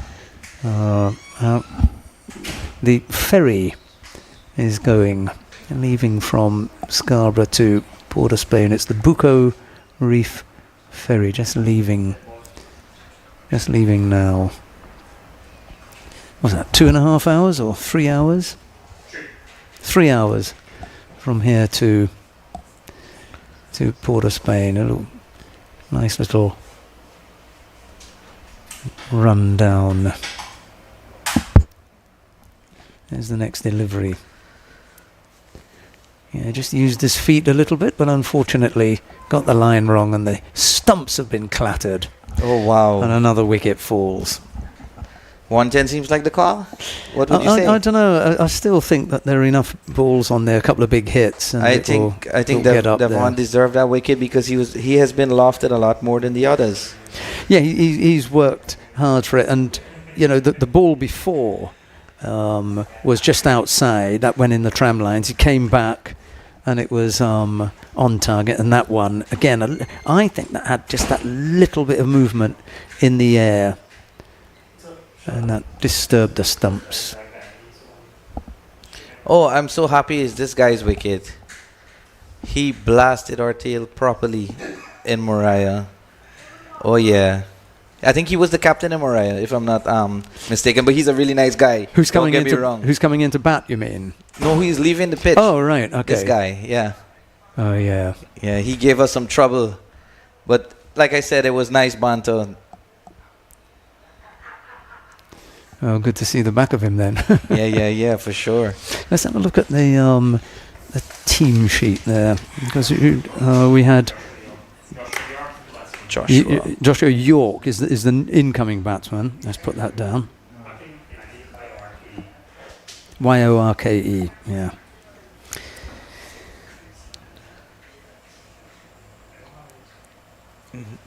This team was formed around really to say we started playing T-ball in the night in Guyana in the national park as a fun thing every Tuesday for about 2 years. Then we evolved to playing in tournaments for T-ball as well, and then we moved on to hardball.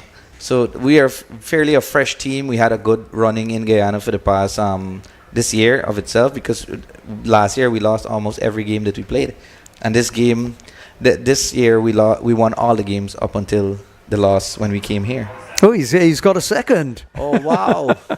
Shoot him. Well, And Stefan Sukram caught it behind. Was a caught behind? yeah. Oh, wow. That is the first catch for Stefan Sukram since ever. Ever.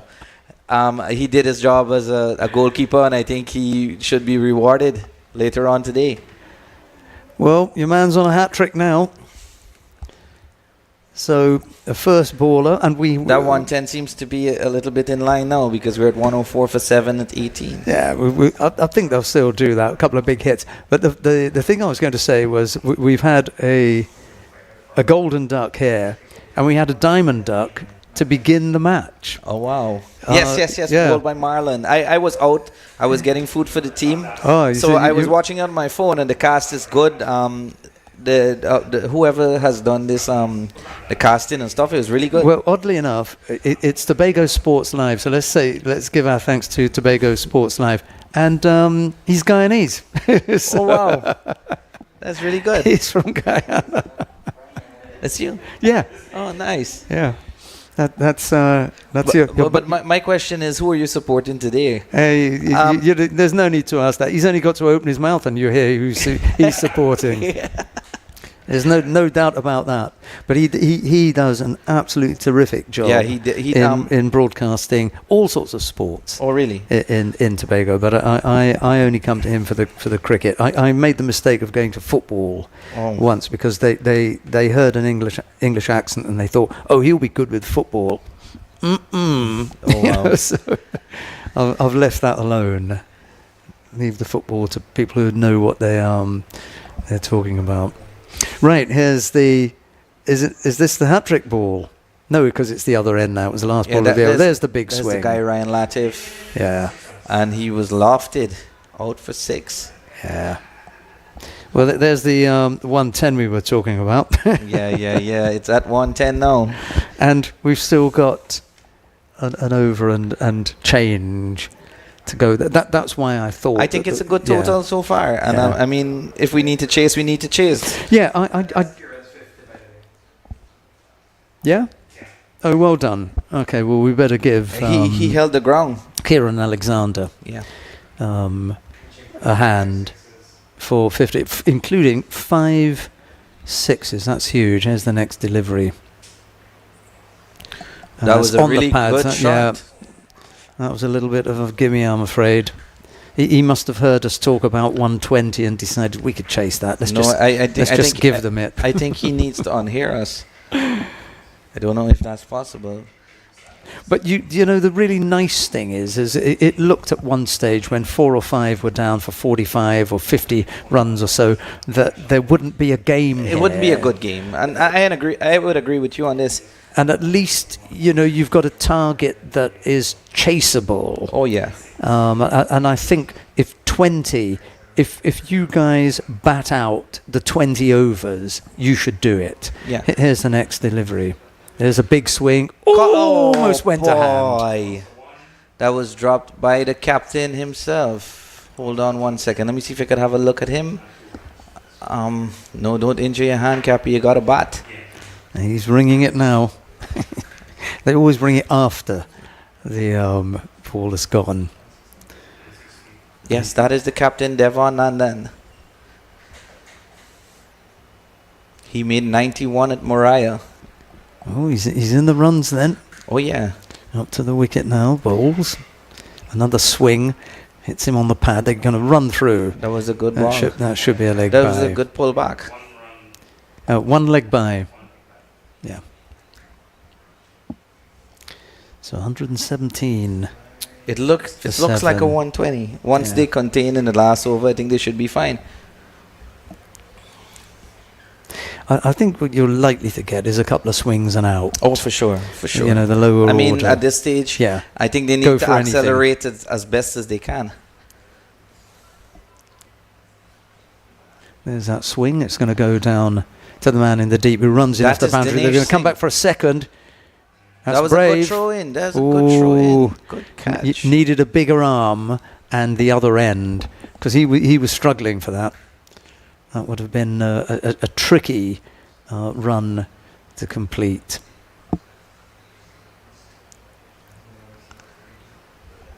You got One- some guys making yeah. some fun of me out there. One ball left in the over. Another big swing. Oh, that was a good delivery. Couldn't quite connect. Oh, I think this guy who's batting, number 61, I think we played him right through. He played at Mariah. He played yesterday here, and he's playing again today. He made a partnership yesterday afternoon on the late half with an elder guy. I didn't get his name, but we had them at 9. 9 were already out. Shane. And I think they were at 131. These guys put up, I think, 40 plus runs. For the And last wicket. pair. Yeah, Wow. the last pair. Wow. Yeah. They did well. That's quite something. 119 for 7. We're coming into the last over now. I think it's Devon Paul coming to finish. No. Devon Paul is coming to finish. Yes, he is. He got 2 wickets in the over before this. And wasn't it with the last ball? Took a So, wicket. so he's still on his hat trick then. It's just taking a long time for the hat trick Correct. to come. It's a trick hat he has. And I'm going to tell you about the longest hat trick in Test cricket Oh yeah. after this delivery. How long do you think it was the longest? Anyway, here's this delivery. Oh, gave it plenty of air. Was up there for a while. It drifted across. Yeah, dragged onto the onside. There's a misfield, and they're going to come back for a second. Come on, guys. That's a lot of slackness in the fielding team. Marlon Bowl is the one who comes to tidy up. So Yeah. there was 1 over. He took the 2 wickets at the end of that over. Yeah. There was 1 over, and he came back. So that probably, if he'd taken a wicket with that ball, it would have been, 10 minutes? Probably, yeah. How long do you think the longest hat trick has taken? I would say 2-3 hours. 2 days. Oh wow. And that's a beautiful strike. That really is a quality shot. Now we are at 121 for 7 in the last over. 4 more deliveries. So Slapped past the man at extra cover. It really was a nice looking shot. It went all along the ground, and despite the fact that the outfield is a bit thick and slightly heavier today because we had that rain, it went very, very quickly.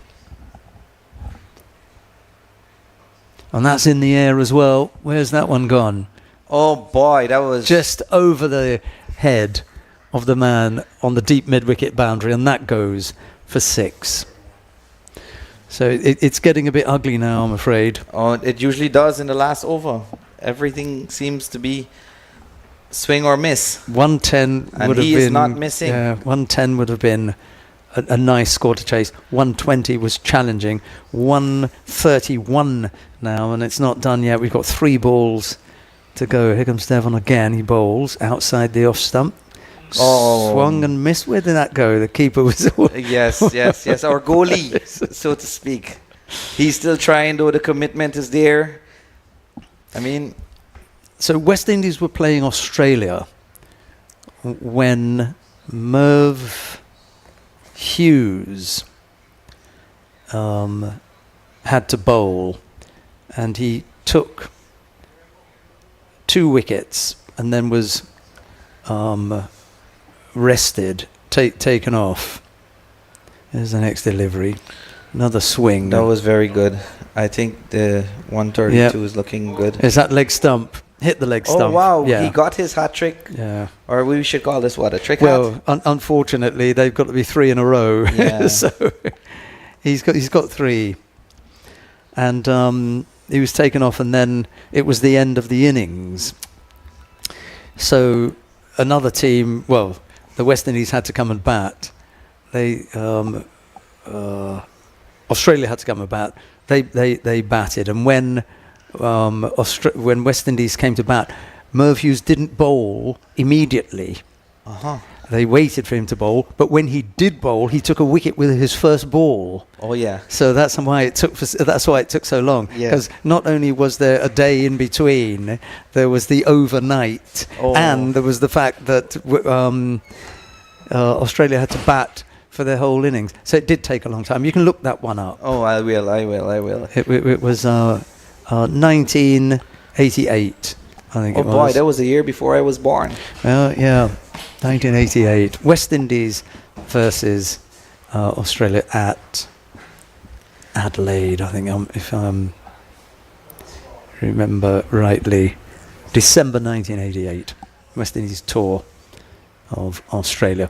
Right, we've got another batsman coming in to face one delivery, 132 for 8. The Crusoe cousins, or cousins, against TG Titans.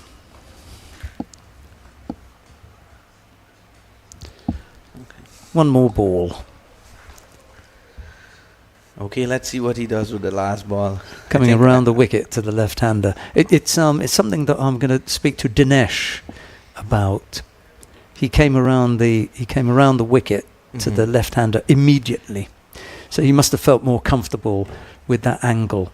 Okay. But the number of singles that they took meant it was backward and forward, and I think that threw him off the angle a little bit. That's hit to the man at extra cover, who misses that. That is And they must come back for a third now. There's no reason why not to risk it. Oh, I think Fiaz, the guy who misfielded the ball, he has some bruises from yesterday because he dived out there and got some bruises. So I think he's nursing those bruises, and he is one of our top batsmen. He made, I think, his 68 in Morale on our first day here. That's 135 for 8. Crusoe Cousins close on 135-8. I think it's a challenging score. Yeah. We're going to take a short break here after a word from my colleague, because he's got a few people that he wants to say hello to in Guyana again. But when we come back, it'll be the TG Titans chasing down 136 to win. Oh, yeah. I'd like to call out Lisa Fleming, Talisha Osman, Mel, Greg, of course. Is this a list of people that you know? Or Yes, they are number one supporters. So they're trying to, they're sending me a message here and telling me who to call out and stuff like this. Oh, right. Okay. Yeah. So it was good.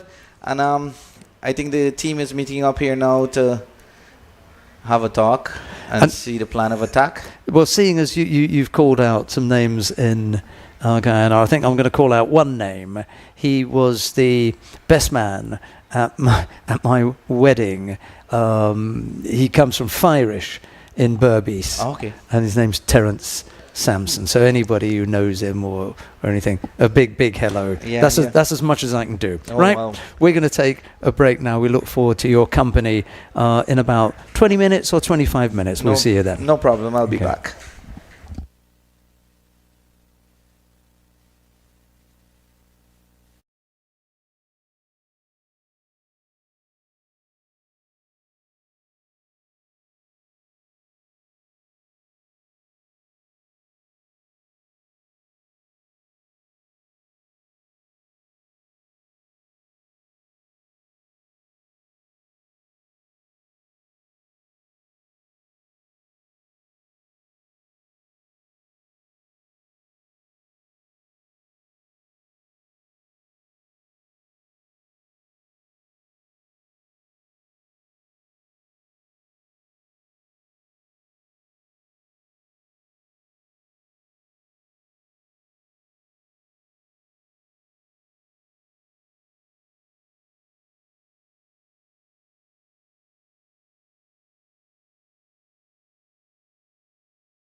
136 as a score. I think it's a good score to chase. I think the guys lost it a bit on the back end when the other team was accelerating. They weren't as good in the field as I thought they would have been, but that's okay. I think they should just move on from it and stand up and bat now.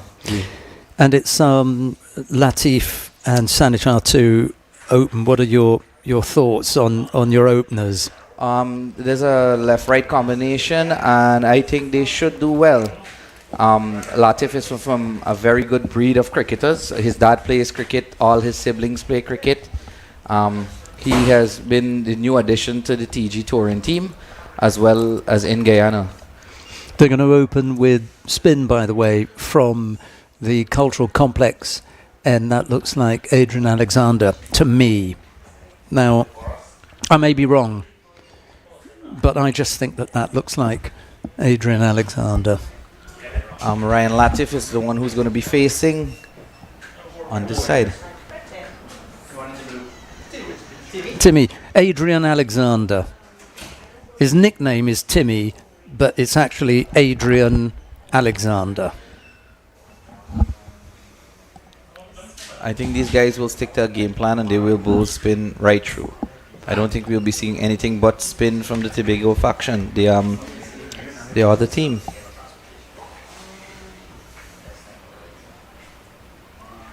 Yeah, it's harder to get away for me. I can't imagine going out to open the batting and having to face spin. The whole idea of opening the batting is you've got the ball coming onto the bat, and you can, manipulate it and do all sorts of things with it. But when you open up with a spinner, you've got to do a lot of work. That was slightly flat, wasn't it?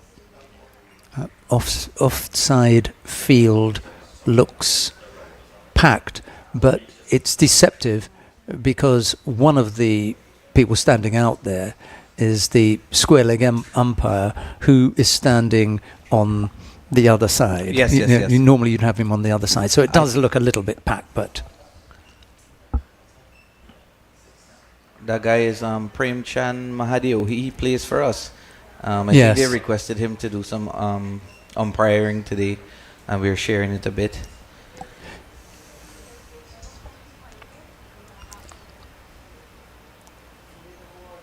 Pull that down, didn't he?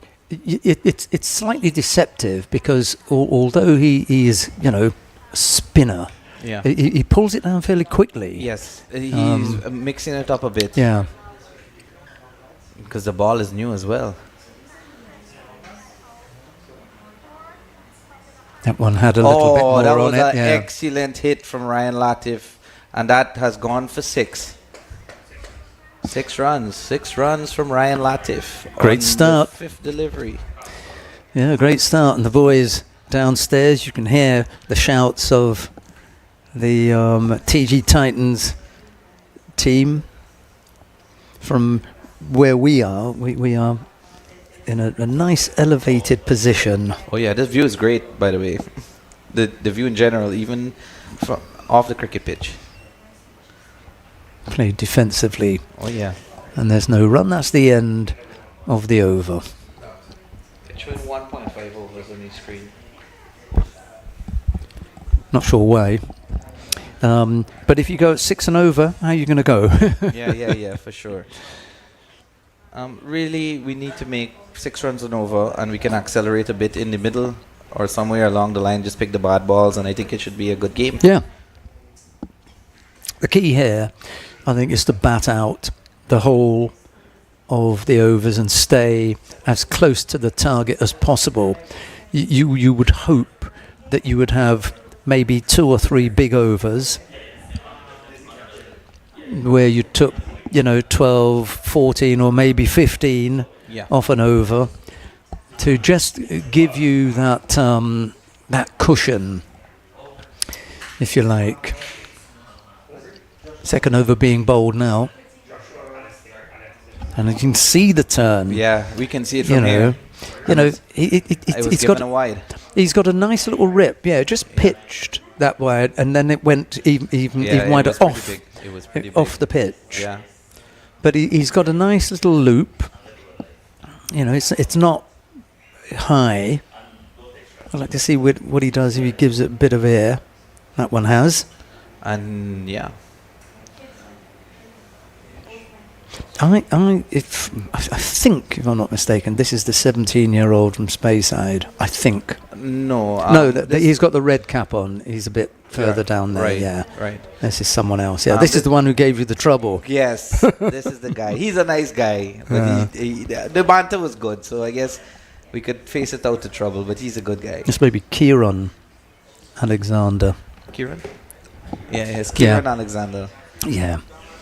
He's the one that looks as though he's a good all-round cricketer. Oh yeah, and he has the energy. I'm not sure of his age, but he has the energy, and yeah, he real what's the word? Mount us up good at Mariah.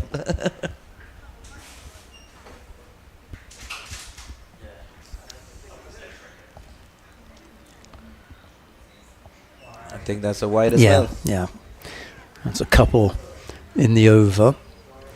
And one of the things that you don't want to do when a team is chasing a big total is to add additional deliveries to what you have to bowl at them, offering them up more chances. Oh yeah, because if these guys get their eye in, it gives them the opportunity to accelerate a bit off the balls that you gave them for free, so to speak.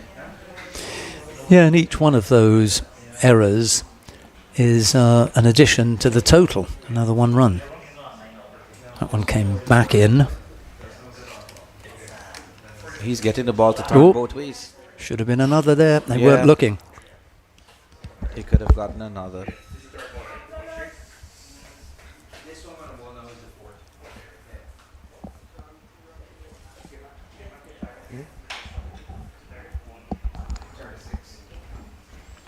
You will soon be joined by Stefan Sukram, the goalkeeper for Yes, DG. I can't wait. That should be an interesting chat. Yeah. His turn to be up here and have a look and see what it's like.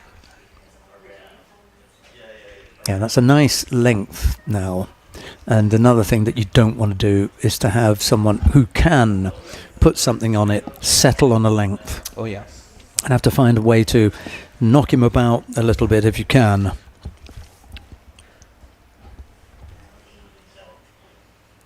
He's getting the ball to turn both ways. Yeah. Both ways. The pitch is good.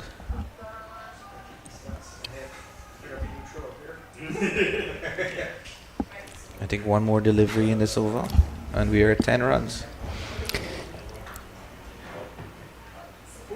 See, it's just that length where he doesn't feel that he can use his feet to get to it and has to wait. And then if he does, he'll just push it up that little bit further and let the turn do it.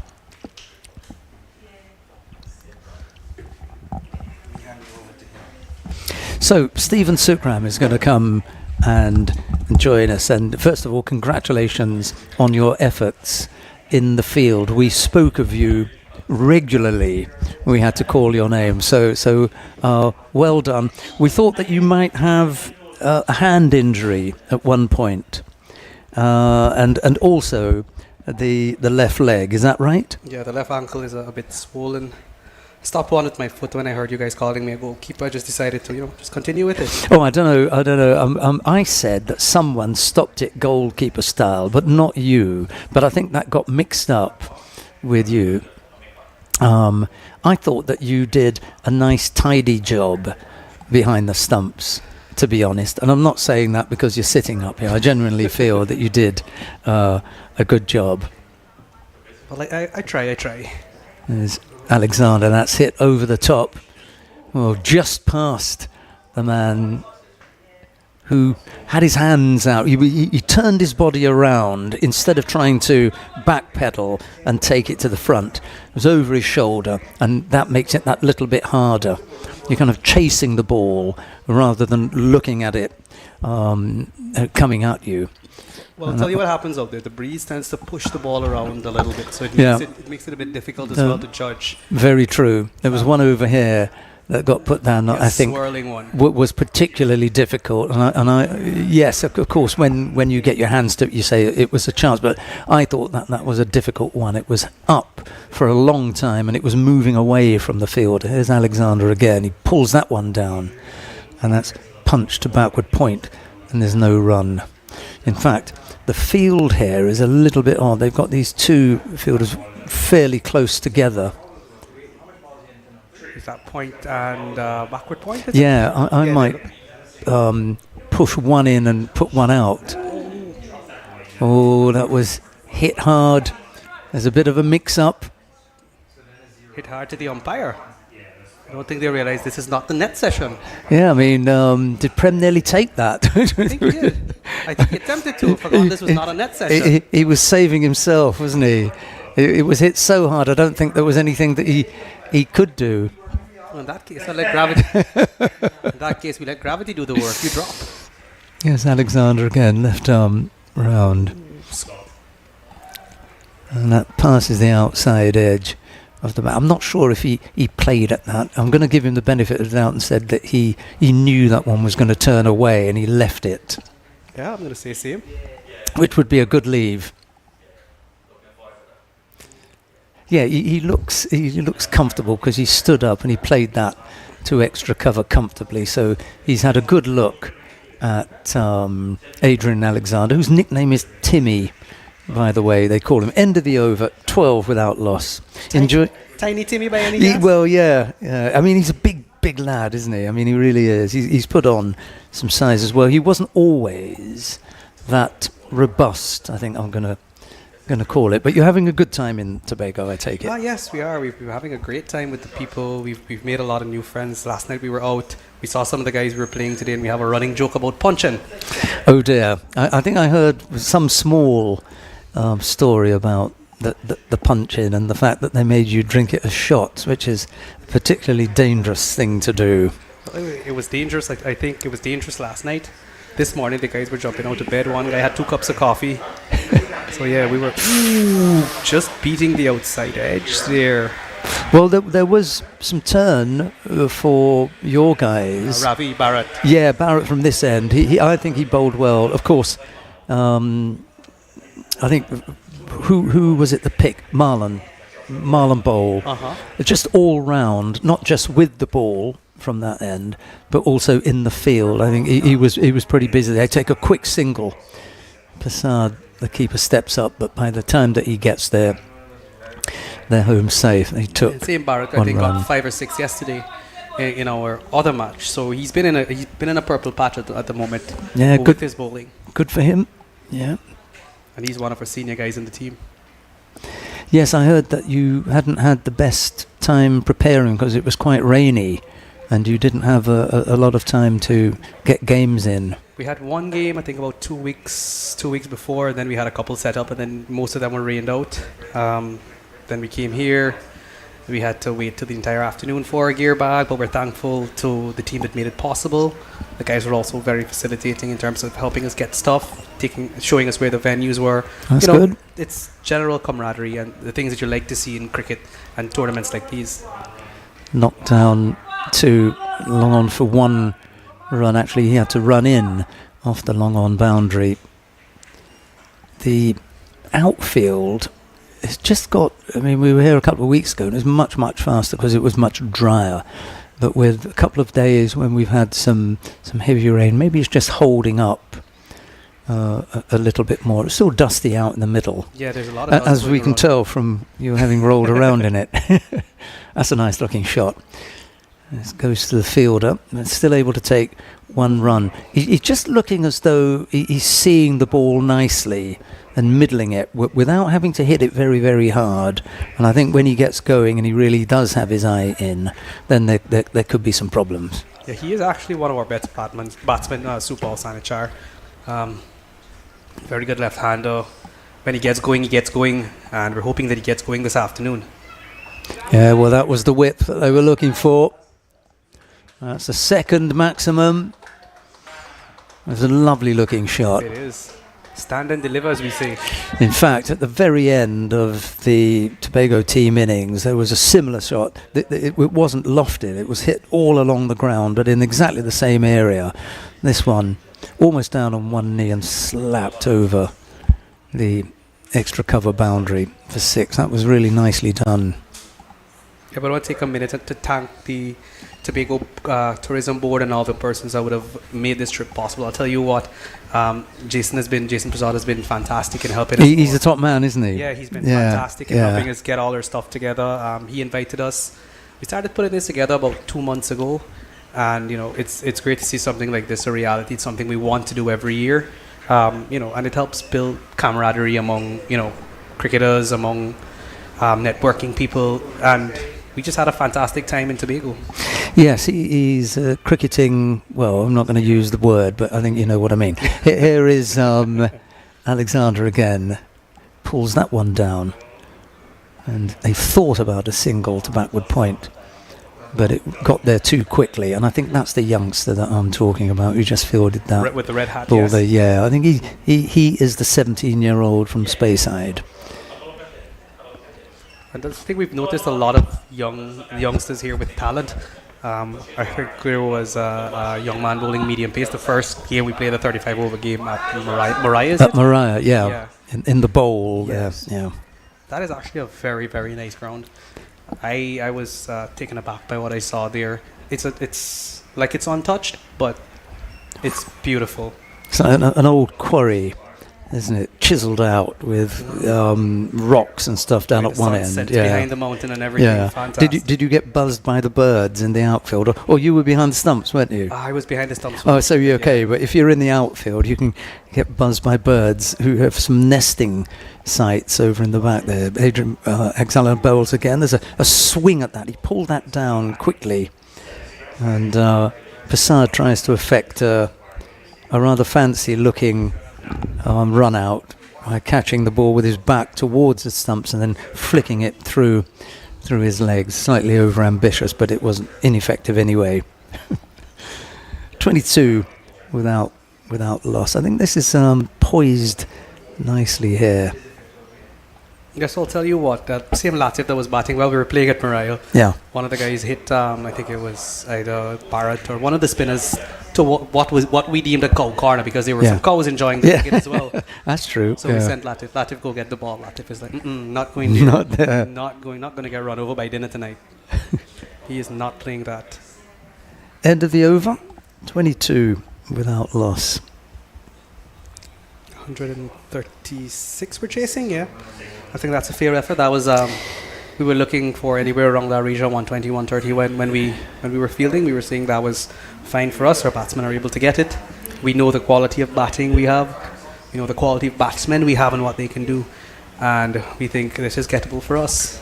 I thought at one point that Tobago were going to fold. It could have been when they were 40 or 50 for 4 or 5, and I thought this could be ugly here. If you don't get up to 80, you really need to give the opposition, 80. And then I thought anything over 80, then we quickly moved to, well, it could be 110. That was 120, and then 130 odd. Ooh, floated that one up, played defensively to cover, and there's no run. It's Adrian Alexander, the large frame, who comes in there. But I think when it got past 120, I thought, well, this is going to be a challenge now. Swung at that. Wildly there by Supal. What is he doing? It's supposed to be a straight shot, no? Yeah, that would have been a better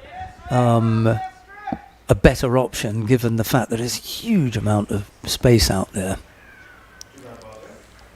But he's having a good look, and I'm not against this. Where he was looking to go, there are 2 men out in the deep. And that is a long part. Yeah, and that's a tricky one, and it would probably have come more to, with the left-hander, it would probably have come more to, to the long off, yeah. Again, another defensive push, and he's having, as I say, a very good long hard look at this. Is what we see in Guyana. Well, yeah, the other thing that you could be doing is that if they're only going to give him 2 overs, then we'll see who they put on to bowl next. It may be a slightly more attractive proposition. A little bit more flight that Supal might be able to use that feet. And then, and then he can take them apart. He's very good at using his feet, very adept at using it. So I shall look forward to seeing that. I hope he does do a little bit of dancing today. 22 without loss. I think we've got one ball left in the over. He got through the over very quickly. He's not going to be tempted, is he, the umpire, to give that out? It doesn't look that good. That is also very well shot that I think Supal could have left alone. Not like we need the falling of wickets right now. I think we're very well set. We've got a good partnership going. Those two guys now understand each other. And, we've had some trouble at the top of the order for a couple of games, and I think we might have found that pairing that we need. And then it's the end of the power play as well. So the fielding restrictions will change, and we can have a look and see how the batsmen decide to play it. We've got a change of bowling from the cultural complex, and I know you haven't had an opportunity to go into that. No, we have not. I was asking yesterday what it is. Right, well, it's a 3,500-seater auditorium, an incredible international level concert venue and a sporting venue. It has incredible space, and it's exceptionally well built. I can tell you can drop that in any city in the world, and they would be happy to have it. It really is a world-class venue. Yeah, look at it this way. If they look through those side windows, they can probably see a little bit of second-class cricket, first-class cricket. What would you call it? I don't know. I just call it good cricket. Good cricket. That's the first delivery. A little bit of a push with the hand to get it up there. You can see he hasn't quite got the power of what I'd call an adult cricketer as yet. So he was one of the youngsters that I think bowled really well at Mariah in that 35-over game. He's been pushing it up, and like that, he tempts you. Yeah, he's inviting. It's very, very inviting how long it spends in the air, but he just seems to drop it on the spot, and that spot is just outside the reach. It's like, come and get it, isn't it? Here it is, come and get it. When he pulled that one, just a little flatter. That goes out to the man in the deep. They take one run, and the score goes on to 23 without loss. There's a change in the field now. Prasad marshalling his troops of the left-hander. Let's see what he does with the offside. There's no one past backward point. So he's persisted with this kind of point and backward point. Then there's a deep cover, and there's the man at shortish extra cover. That's it, between square leg and deep mid wicket, and that goes for 4. Those were the shots that you're talking about. Those are the balls that you want. When he gets going, and we're hoping that he gets going in a little bit. Supal Sanichar, we have a running joke at our apartment, because we're staying at 2 apartments in Crown Point. We say, Supal, if you can't make runs today, you gotta sleep outside. So I think that's why you can see Supal now trying to get into the runs. Goes again. Nice one driven down to long off, that would be, for the single. All along the ground as well. Nice controlled shot. Yeah, they both look well organised. 29 without loss. I'll tell you what, the skipper is downstairs, and he has given each of us a task or a word of warning that I won't repeat over commentary, but it is very serious. And there comes that backward point that you were talking about. Yep, coming into play. Just the one. Now we do go on to 29 without loss. End of the over. We've had 7. 7 overs complete. 7 overs of spin completed so far. Yeah, there won't be. As you said, it's unlikely to be anything else. It does have a bit on offer for the spinners. Actually, a lot on offer for the spinners. When I was keeping, it was a little bit difficult. Some were zipping, some were popping. But there was movement off the pitch. Correct me if I'm wrong. Was there anything through the air? So our fast bowler Devon Paul, the first 3 he sent. Yeah. came back in sharply. Yeah, well, look at our position. Yeah. We can see it. I mean, this is. Had they been playing on one of the other strips, maybe not. But this one is absolutely dead centre. The first 3 that Devon Paul sent in came whipping back in. I'm like, wow, this is going to be lovely for batting today, pun intended. But yeah, there was a little bit on offer for the faster bowlers. With the new ball, I don't know now the ball's old. I doubt they'll be able to get that much movement. So I guess they'll stick with the spin bowling and try to restrain the Guyana Titans for those singles and doubles.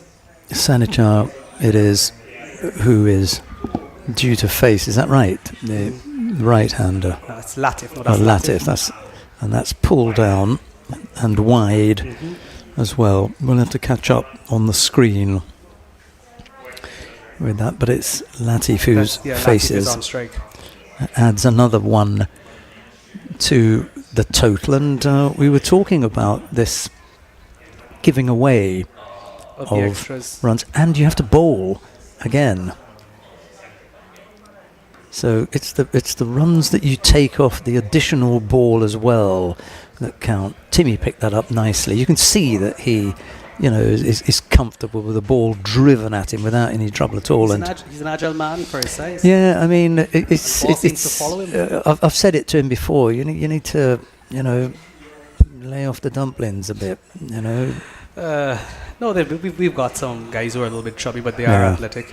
I think I want to shout out my friend Shane Seabaran. He's one of those guys that's chubby but athletic in the field. Had a tough day yesterday, but he's going to redeem himself today, redeem both of us. Yes, day after day after day, cricket is not easy. I've only ever done that I've played some 2-day cricket, but it's the festivals where you play 4 or 5 days in a row, and our festivals are always 40 overs. So you had 80 overs of cricket in 5 days in a row. I don't know what it's like to play county cricket or test cricket. That's not my thing. But I have played 5 days of cricket in a row, and it's painful. 31 without loss. Well, we had 2 back. This is our second day. Actually, our third day. Third. So we played Friday, Saturday, and today, Sunday. A lot of the guys are still in a little bit of pain, but they're pushing through. Because remember, we got a lot of older guys on the squad. But they're pushing through. That should disappear, should it? Yeah, it's gone. Yeah, he pulled that one down, left arm round, and just feeding the left-hander with that short and in his hitting area. It's about time a couple of them disappear. I think 35 might need to pick up the scoring a little bit more. Don't want to leave too much at the end. Yeah, the back end 4 or 5 overs, I suppose, is where you can really meet in the middle and thrash it. If you're only 3 down, you can say, okay, this is where we can just absolutely go for it. Here's the next delivery. Yeah, same spot. This time he's picked out the fielder. They'll just take the one. Prasad runs away from the stumps to tidy up. At least he would have had the ball in his hands to try and freeze the batsman. Which I think he did effectively there. I think that was definitely why he took a run there. But yeah, it's 36 without loss, is it? Yeah, 1 ball left in the over. He'll still be left arm around the wicket, but this time it's to the right-hander here. That one had a little bit of pop bounce, a slight bit of turn. Hit to Alexander, extra cover. There's no run at the end of the over. It's 36 without loss. Yep, 36 without loss. Guys are going to run out with somewhat. I see Prem, that is Nairan running out there with somewhat, and I can tell you that the captain will send a message to these two to just pick it up a little bit more. Get on with it. Yeah. Try to get a little bit. If won the first hard, and let's try to get 2 out of them. Let's put the fielders on the pressure, because at the moment we're not really putting any of the fielders on the pressure. It's just hit to them and work. Put the fielders on the pressure. Try to find those gaps. Power play is done. So we're going to have to pick it up a little bit more. I guess ideally we would have liked to be probably about 50, 60 at this juncture. Latif is on 18, Sanichar is on 15. I don't think I would have sent a message. I'd have trusted my openers as senior players and older men to know exactly what the situation is. I might have sent the score out there because they may not be keeping the score. We're keeping the score with every single run, but yes, let them know that they're probably 10 off the pace, but you haven't lost a wicket yet. No, So I think that's what was happening yesterday. We lost a bunch of early wickets, so I think that is what Sanichar and Latif are guarded against at the moment, losing those early wickets and putting the team on the pressure in the back end. Yeah. Just trying to work the ball over and try to get those singles, keep the scoreboard ticking over, keep the field moving, try to tire out those fielders that have to move across and across, and the field switching, all of that, throw the bowler off his method Yes. and everything. yeah. So that's what I think they're working towards. What is the batting order then, Stephen? I mean, we've got Ryan Latif and Supal Sanichar in. Do you know who's likely to bat number 3 or 4 or 5? It depends on which wicket falls. So that's a wide. Depends on which one falls. If the left-hander falls, I think we have Fiaz Yamin up next, and if the right-hander falls, I think the skip might have a try. The skip has been in a purple patch and a half. I think the 35 over game we played in Mariah, we fell just 9 short of 100 out there. See, that one didn't come on, did it? He was looking to pull that, and it just never got there. It was too slow. Yeah. So there have been runs around for you. That's another one to the total. Yes, as I was saying, the skipper, it depends on who falls. If the right-hander falls, the skipper will go. The left-hander falls, Fiaz Yamin will go. So it depends on which wicket goes and what position we're in. But at the moment, it's supposed to be Fiaz Yamin 3, the captain 4. And then we take it from there. And this is where it can get a little bit frustrating. A couple of dot balls. You're trying to make something happen. It's not quite getting there. And that last one that you dragged around, it picked out the man in a slightly odd position. The short third man would call it. And this is when things go wrong. When you try to make something happen. Just out of wicket. I see Sanichar walking. Yeah. So we I don't know if you know what I was trying to say here.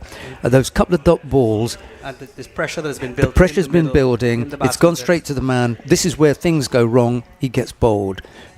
This is not rocket science. It's just something that I've seen so many times happen, especially in the shorter form of the game, where the senior player, if he was down at the other end, would just call him down and say, don't worry, we're here, we're still there, don't try and make something happen. There will be bad balls.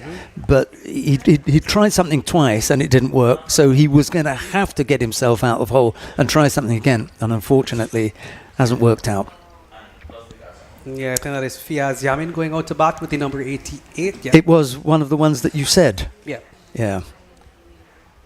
Well, that's unfortunate, because I thought that things were going along really nicely, and I can accept, with 7 or 8 overs, that you are 39, 40. It would have been nice to have been 49. Going to 50. We were looking for that 50 in the first, 7, 8. Yeah. Just onto the power play. Yeah.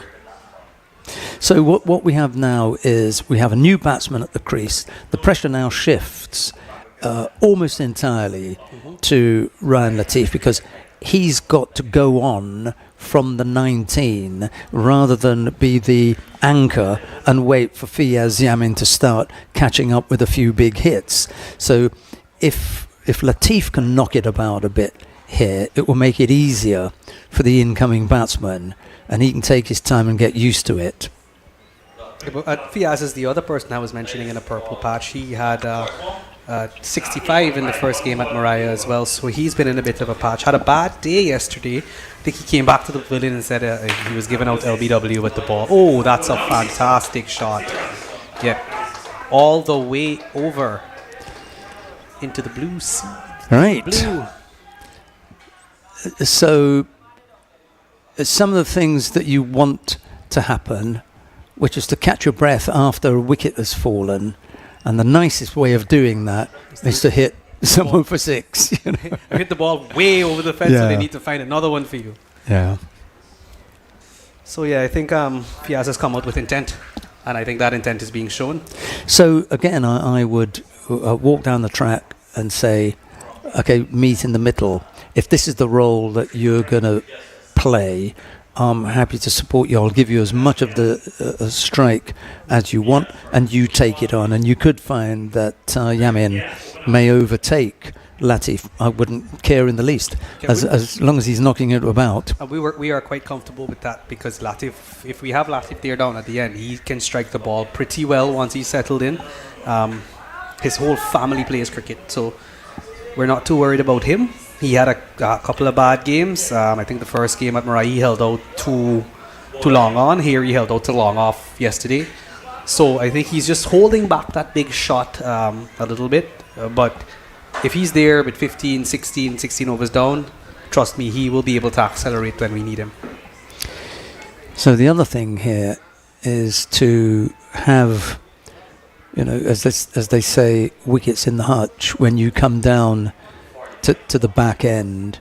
You really don't want to be losing too many wickets, and just at the end of each over, just meet in the middle and say what your target is, what your goal is, and take it step by step. 45 for 1. We've had 9 overs. We're in the 10th over here. As I say, probably 10 or now maybe even 15 runs off the pace. Well, we see how quickly that can change.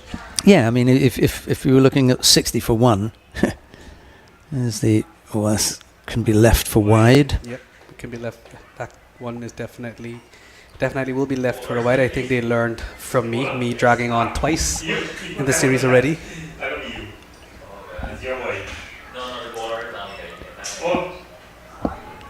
So Latif leaving that one alone, expecting that one to be called wide, and I guess the umpire saying nope, that one passed inside.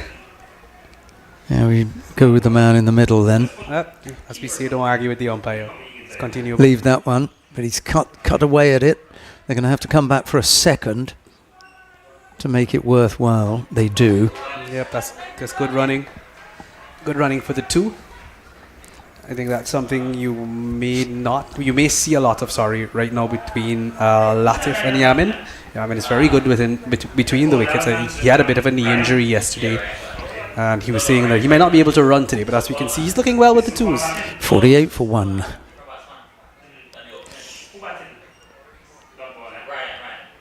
So Latif there, outstretched for that one, just beating the outside edge of the bat. Just got to be careful not to be tempted into that one that you might just tickle to the keeper. That one was a little bit slower, wasn't it? It does look a bit slower. That one wide again. That one coming back in. Lots of turn on offer there. So interesting tactic. Keep it wide outside the off stump. That's very interesting. Yeah, he's got to pick the right one here. And I'm really hoping that Latif doesn't get frustrated by that wide of the off stump line. And that one is out to deep extra cover for 1. And that is the end of the over. Where have we gone to? 49 for 1. Mm-hmm. Yeah, that's beginning to creep up there. You don't want to get 20 runs behind the pace. That's where it starts to become difficult, and you put the batsman to come under pressure. Yeah, because you can have a couple of overs that go for 10 and over, and that feels nice. But no, there's another ball actually. Oh, there is? Yeah, and there's one left. Our screen seems to be deceiving us a little okay. bit. Yeah, they've corrected done it now. Yeah. So the 50 up in 10. 50 up in 10. So that should be 86 in 60. Yeah, so that is actually manageable. You do a couple of big overs and all of a sudden it's a run of ball. So that is the key here. and if you've got your top order batters still in situ, then you'd put your money on them to be able to do that. Yeah, two big overs here, and I'm talking about between 10 and 15. Yeah. 10 and 15. I was just doing the math on my phone. Yeah. So if you have 2 overs that go for 30 runs, all of a sudden it's a different ball game. Yeah, it's completely. An entirely different ball game. You go from 80, chasing 56 runs or something. Bowler pulls out to the stride there, I guess missing his run up.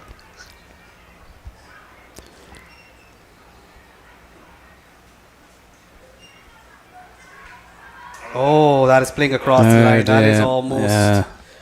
Oof. Hard to see how the umpire wouldn't put that one out. Playing across the line, straight on the stump. Sorry? Yeah, I'm walking. Yes. Interesting. I think he was saying to the umpire that he got something on it. I did see him signal to the umpire, show him the bat, if I'm not correct. Yes, that's normally you lose your match fee for that, but it's not going to happen here. At the end of the day, we're all friends. Yeah. I was having a grand time with the guys when I was keeping Skipper. We came across him last night while we were out having some dinner, and that's where the punching joke came from. Oh. So he walks out to the center. And the guys are chirping, "Hey, punching is here, guys! Punching is here." And the man said, "No, it's not punching. It's two punching." We had a good time out there, laughing, gaffing. That's what we have fun doing. It's competitive, but it's also fun cricket. I've stayed away from the punching. Oh, so it's the man walking out to the center now is Devon Nanda, and that's the skipper. Devor.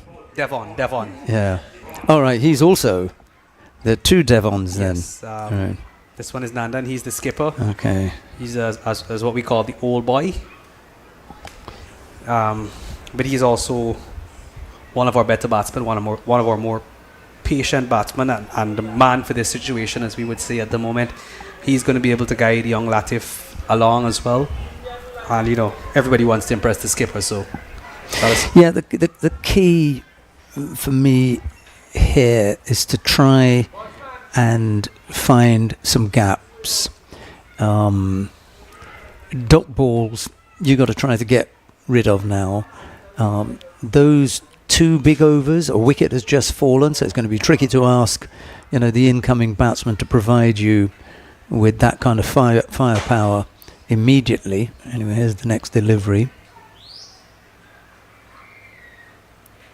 I think the skipper might just see this youngster off because in our first game he was very, very tricky to do because, like I mentioned, it's so much on offer with the flight, but then he has that quicker one that just comes through the air fast, and it's hard to pick that one. So I'm thinking the skipper might just see him off and see what comes next. Oh, that one is wide. Yeah, chased it, didn't he? He saw that and he thought, well, there's no way this is going to beat me, so let me have a swing at it. And if that had connected, I think you may have lost another ball. I think we might have been seeing the blue wave there. Missed that one. Ooh, interesting. So that one going the other direction. Yeah, so whatever it is that he's doing. But I think Devon picked it up, but just was not able to get the bat to it. Yeah. That's wide. Yep, that one's wide as well. So that's the problem. That's what the opposition have got to try to stop, those extras, because those extras tend to give the batsman a little bit of breathing space, let him see your action, let him see what you're doing with the ball. So yeah. Yeah, and you as a batsman get the chance to reset. The bowler has to pick things up. There's a better looking delivery. Definitely a better one. And I think, like I said, Devon's not going to try to hit him unless he's actually absolutely in the zone. Otherwise, the skip will just see him off and see what comes next. Just try to get through the over. And, Still hasn't been able to connect. He's put it up there a few times outside the off stump. Yeah, that's the thing with him. That's what we noticed in Murray. He was just floating it right there, and he's hitting the spot. It's almost like he has the average of where that spot is, and hitting the spot and spinning away. And that is the end of over number 11. Well, the screws are being turned here Ever so by the gently. Tobago 11, I think. I keep talking about 2 big overs. Well, I think we're running out of overs for those 2 big overs. 2, if we take 2 off here, even if they were to go at 15 apiece, that's 30 runs added. That'll take you up to 82. For 2, you take 2 overs off there. I still think that once you get up to 80, you're looking at 50 odd runs. Well, there's a saying, you get boundaries will come. Once boundaries start leaking, then it's really hard to plug. And I think that's just what we need, to find that boundary once or twice, and then the boundaries will follow that. That's what we're going to hope for. I think we're looking at 9.3, the run rate from here on in. It just keeps inching up a little bit more. We're not trying to get it into double figures, because that's where it becomes difficult. Yeah, you've got to find a way to take it down a little. I'm still thinking that if you keep wickets in hand and you are looking at 10 off the last over, I'd put the money on you guys. The batting? Yeah. Ooh, If you've got wickets in hand. it's a lot of turn there. A lot of turn. And the reason I say that is, let's say that you go into the last over needing 10 Mhm. and the first ball goes for 6. Well, Yeah, we're not trying to leave that drama. We're trying to... it would be nice. It would make a nice end to the day. 4:30 here in Tobago almost. He's down the track for the first time. That's a huge hit. Really Is it clear. going to drop in front of the man? Nope. No, Takes it is not. comfortably. He gets it in front of him, which was what we've been talking Yeah, about, just tap into it the in. hands. And interesting that Latif trying to go against the breeze there, as against, trying to come straight. But I figure he has those demons in his head from playing straight yesterday and getting caught all the way out there. So Latif goes. I'm not sure who will replace him. I am thinking... He used his feet well, which we hadn't seen before. He got to the pitch at the ball. It was a good strike. Just didn't have enough on it to take it. What would it have been? What are we talking about there? 12 metres maybe? Another 12 metres? 13, yeah. That would have taken it over there. And the other thing you need to look at is the breeze coming across as well. Does it make it helpful for you to hit into that? Because the longer it stays in the air, the more it comes back. I think we had 2 of them go out there from one of the Tobago guys that just literally lapped over the rope. It was almost coming back, according to the fielder. Shane Seabaran is the man who's going out now into the middle. Yeah, Shane is my impact sub, actually. So yeah, Shane needs to get us some runs today, definitely, because the skip took us out last night. He bought us dinner. He said, "Listen, guys, this is the very last dinner I'm going to buy you. You better make some runs today, or else y'all not coming back home." So the skip has given Seabran a task, and I hope Seabran makes us some runs, because I am definitely rooting for him today. So this is almost a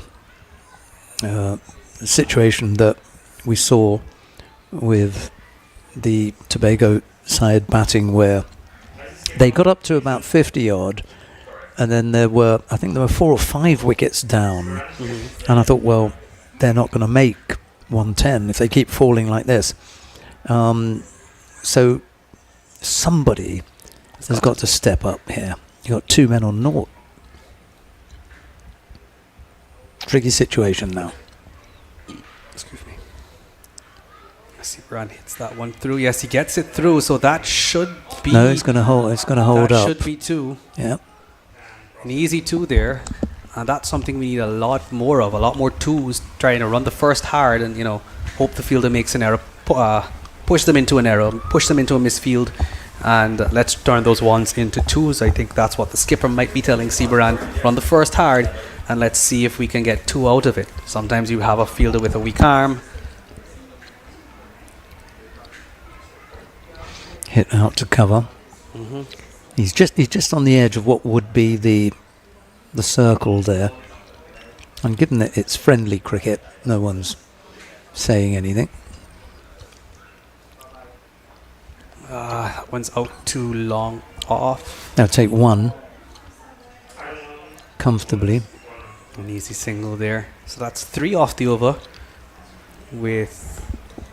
Oh, that's the end of the over, is it? Yep, the end of the over. I think that's not as much as we would like off of it. No, it's actually now becoming a real struggle. 12 have gone. So...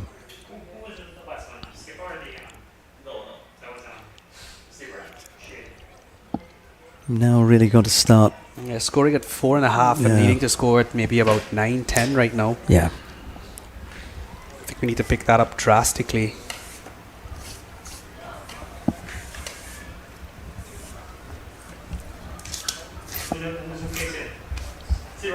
Ten 10.1 the required, and we're scoring at 4, so we need to almost triple that to get those 2 big overs that you spoke about earlier.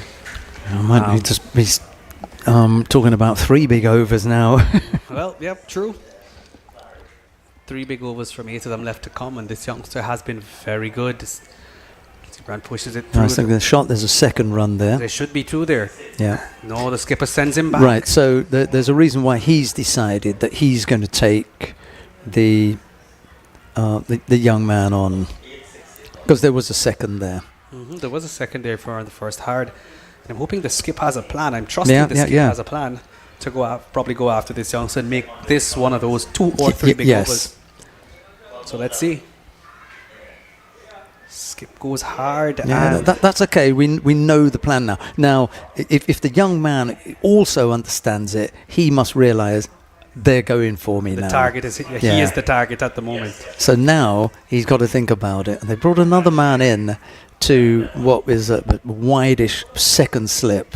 I would almost call very that third. odd. Yeah. Skipper hits it to...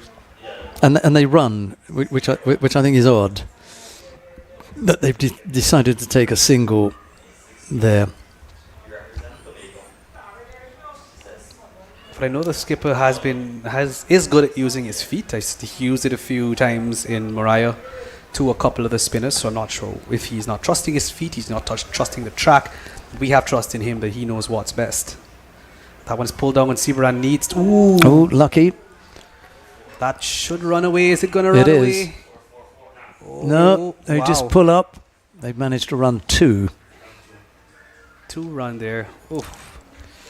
Hoping that one would have run away to the boundary. Give us a little bit of hope, but that looks like the skipper there. A little bit of luck. Luck is needed sometimes. Luck is... Well, how many have come off this over then so far? 1, 2, and 2, 4, is it? 4 off the over so far? Yep, 4 off the over. 2 to come. Oh, no ball. Well, he's called wide, but I think that was no ball. It must have arrived. I'll tell you about the roller. He's almost into it. Oh, I just raised my head and saw that there. So he's called wide. He has to bowl it again. I think it arrived there above waist height for me. And I'd have gone. I think that's you and the batsman are arguing the same point at the moment. Yeah, I'd have gone. Not arguing, but signaling the same point to the umpire. I'd have gone umpire. better for no ball.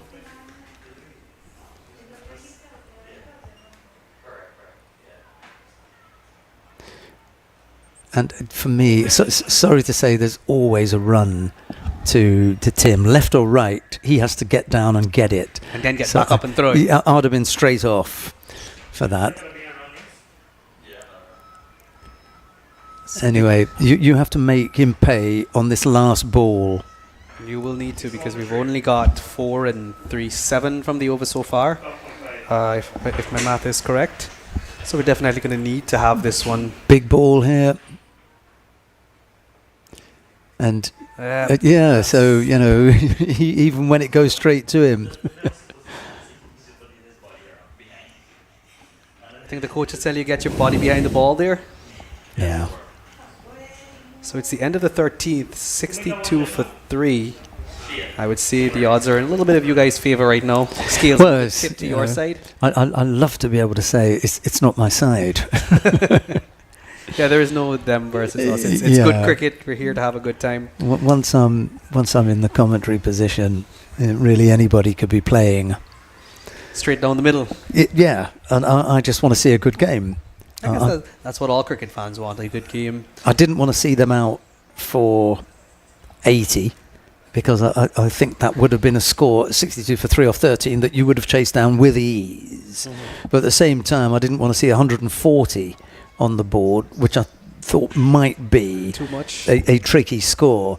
And I thought even 136 was challenging, I think I'll call it. We know the pitch from yesterday. We know what they would have done. We know they were going to utilize all the spin they have in their arsenal. Yeah. So we were prepared for that. Oh, come on, Siebes, and that one is lofted out. Single off the first ball of the over. Well, at least you know what you're going to get now. So our eyes are going to be lighting up here. I think this one might be the target. That was Shane on strike, right? Yeah. This one definitely might be the target from the skip. I see him taking the leg stump guard, if I'm not correct. It looks like the leg stump guard. So if you see that, then I'm thinking that's the signal of intent. Get this right. But we've got quite a few men. The entire leg side is almost bracing. Yeah. Nice lower dipping full toss. Captain's eyes must have lit up for a second there. Just the one. Dipped.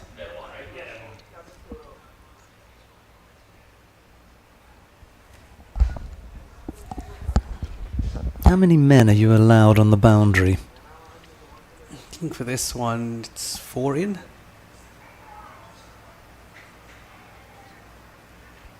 4 in, is it? 1, 2, 3.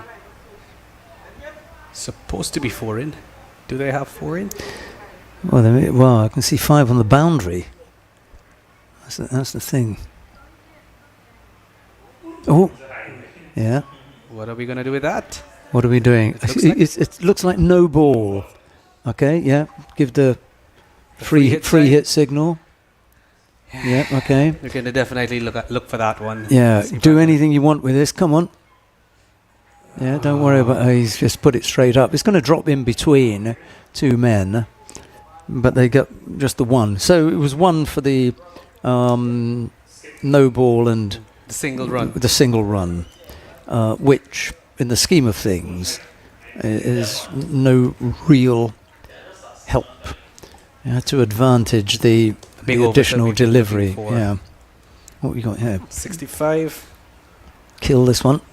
The skipper goes flat, straight back down the ground. That's a lovely looking shot. Will it get there? No. Ooh, almost a collision between the two fielders, and he gets a single for it. A nice hit for 1. Lovely straight drive, flat. I think now the guys are going to be looking to be a little bit more aggressive. Sibran goes again. Is that over the... That's safe. There should be a second here. Come back, guys. Yep.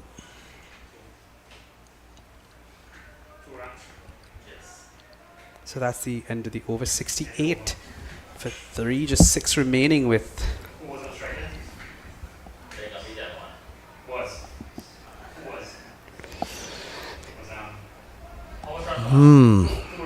Right, so 68 off 6.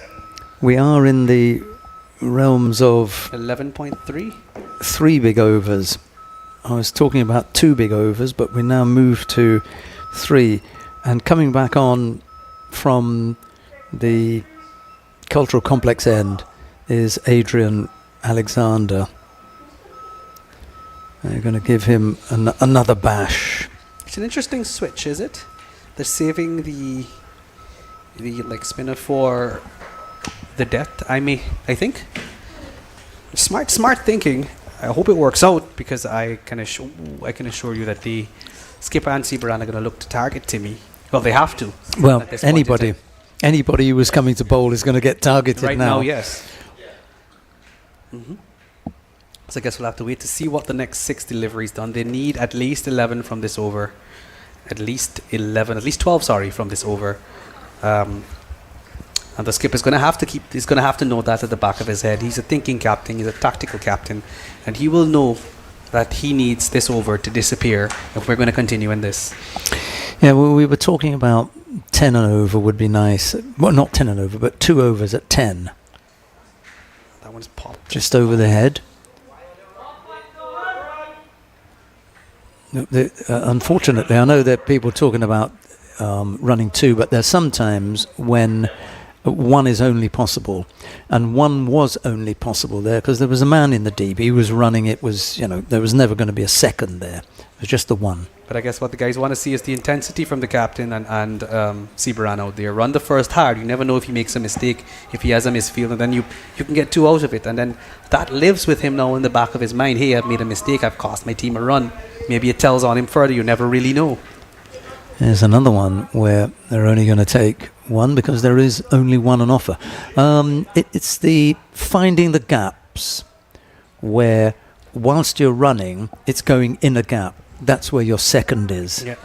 Your second is then, first of all, getting to the ball, and then you're running back. So it's during the running of during the collection of the ball that you get your second run, because usually the arms from the deep at this level are not strong enough. Yeah. So that's where you can take advantage of it. You must find gaps. So absolutely straight would be good, and then out at deep cover, and that's gone. Same place, down to long off. Yeah, the problem is you're hitting it directly to the man. field. Yeah, Yep. Gone straight to the man. So your place to hit here is through cover. You've got to get it past the man at cover, because deep extra cover is not going to be able to get round. Yeah. And anywhere there is nobody, they've got the men in a third man. So anything outside off stump that you get to cut. That popped up a bit. Yeah, the odd one does pop. And that's what you've got to be cognizant of out there. But interestingly enough, we've learned a lot on tour from you guys in terms of, our cricketing knowledge or Tobago knowledge. And it's been a fantastic 5 days. You'll have to come back. That's the place to hit it. A little bit wider would have been nice. They just take the one because he can collect whilst you're going through the first run. As long as the end of the over, 72 for 3. As long as you, here's the message going out to the middle. But as long as you can force them to pick up after you've completed the first, and they still haven't picked it up, then you can go. But if they're picking the ball up and you haven't completed your first run, then there's just the one. I'll tell you what, the 3 days of cricket is now beginning to tell on us. Yeah, I'm sure. The tiredness. Yeah. We have some guys that are very good between the wicket, and today they were just jogging because the 3 days of cricket. They haven't got it, yeah. Mm-hmm. And remember, most of us are part-time cricketers. Yeah. Play on the weekends, play on the holidays. But again, for us, like the TG team, it's a brotherhood. It's family. We all go out together. This trip was planned with the thought in mind of brotherhood, of coming together as a team, coming out, playing cricket, learning new things. You'll have to come back. Everybody has been saying that, including the teams we have played. I'm not sure if it's because they like our style or what it is. And that one is pushed. Ooh, there is a misfield there, so we'll get through for the single. Yeah, it's a little bit too, I think the word is pedestrian at the moment. There's no, a feeling of getting into another gear and stepping it up. It's too sedate. So what is interesting is this young man keeps bowling on that wide line. He's willing to give away the odd wide. He's willing to give away the odd wide or the odd extra. Right, so here was the first time where I'm going to go with the guys who are on the balcony here and say there was a second there.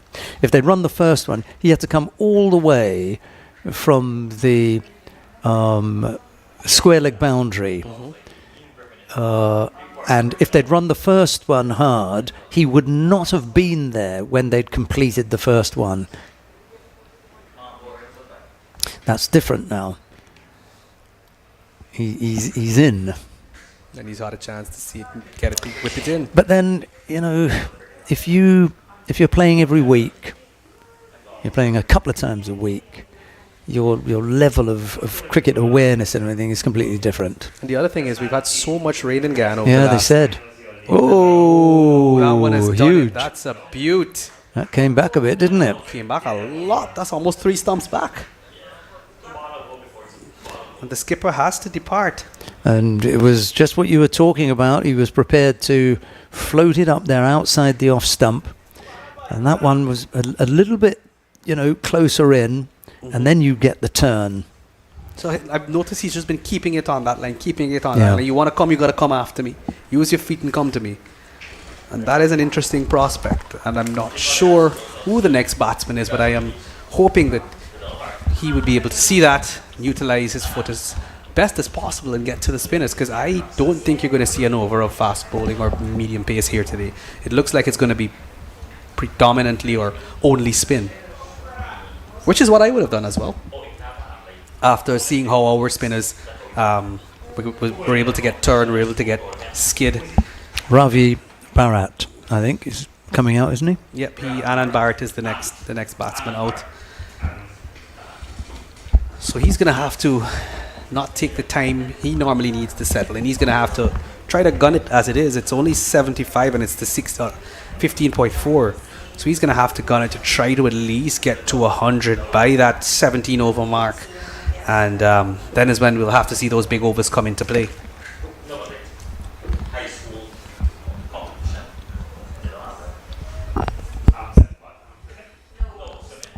Yes, we can go back to this speculation about, 2 big overs. 2 big overs is 30 runs, 2 at 15.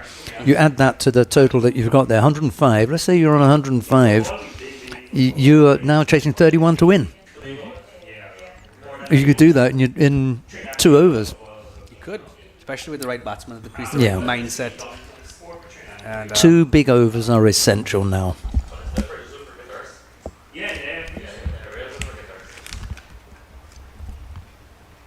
Barrett tries the sweep.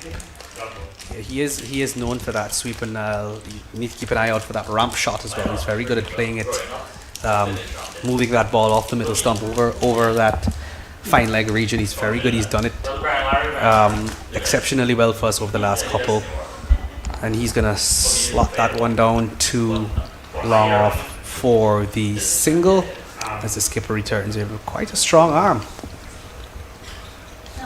Punch in, as we call him. End of the over. So that is 76. 76 for the loss. Did they take a single off the last ball of the over? They did take the It might be 77 then. They didn't update that. Yeah.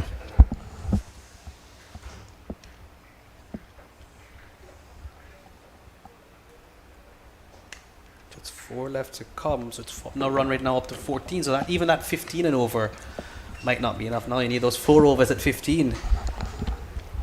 So those guys out there will know that, or the skipper should have sent that message out. But fellas, it's all guns blazing. This point is, like you said, we have the wickets in hand with 4 with it down. We just need to finish. Well, we've moved, and you are going to get seam. Oh, this is interesting. Yeah.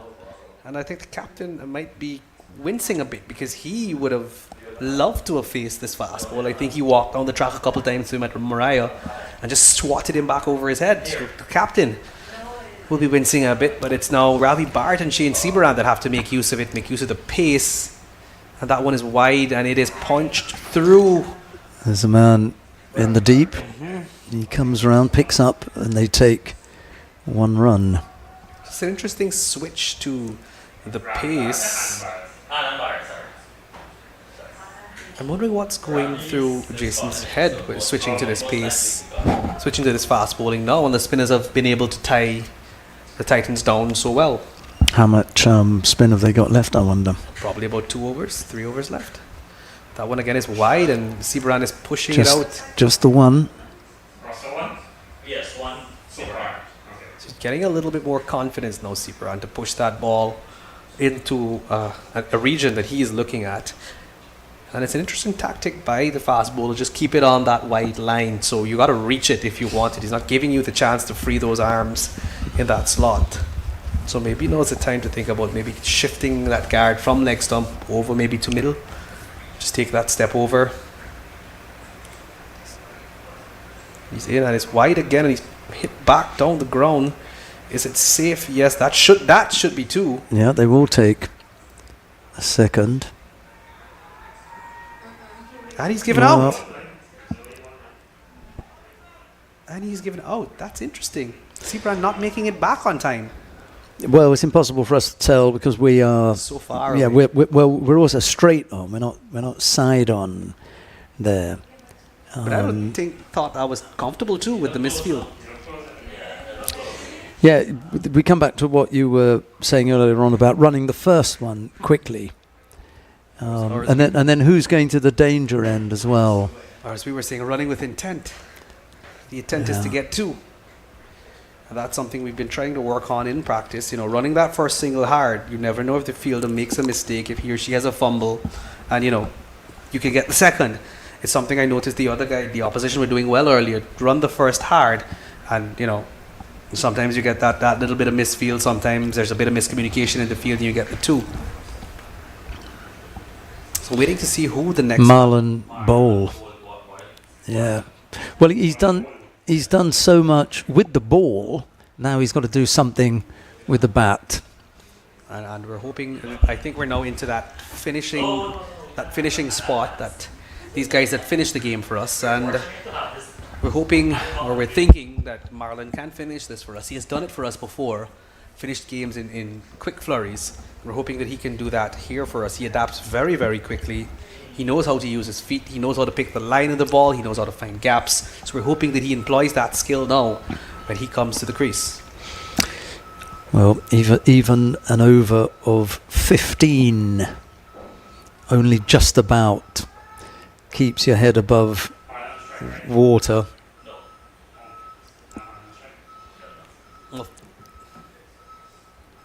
That's gone up in the air, And it is and when things go wrong, they go spectacularly Murphy's wrong. Law, is it? Murphy's Law is the quote now. So that's back-to-back wickets. That's not what you want right now as the batting team. You're beginning to lose those wickets. You're going to have 2 fresh men at the crease.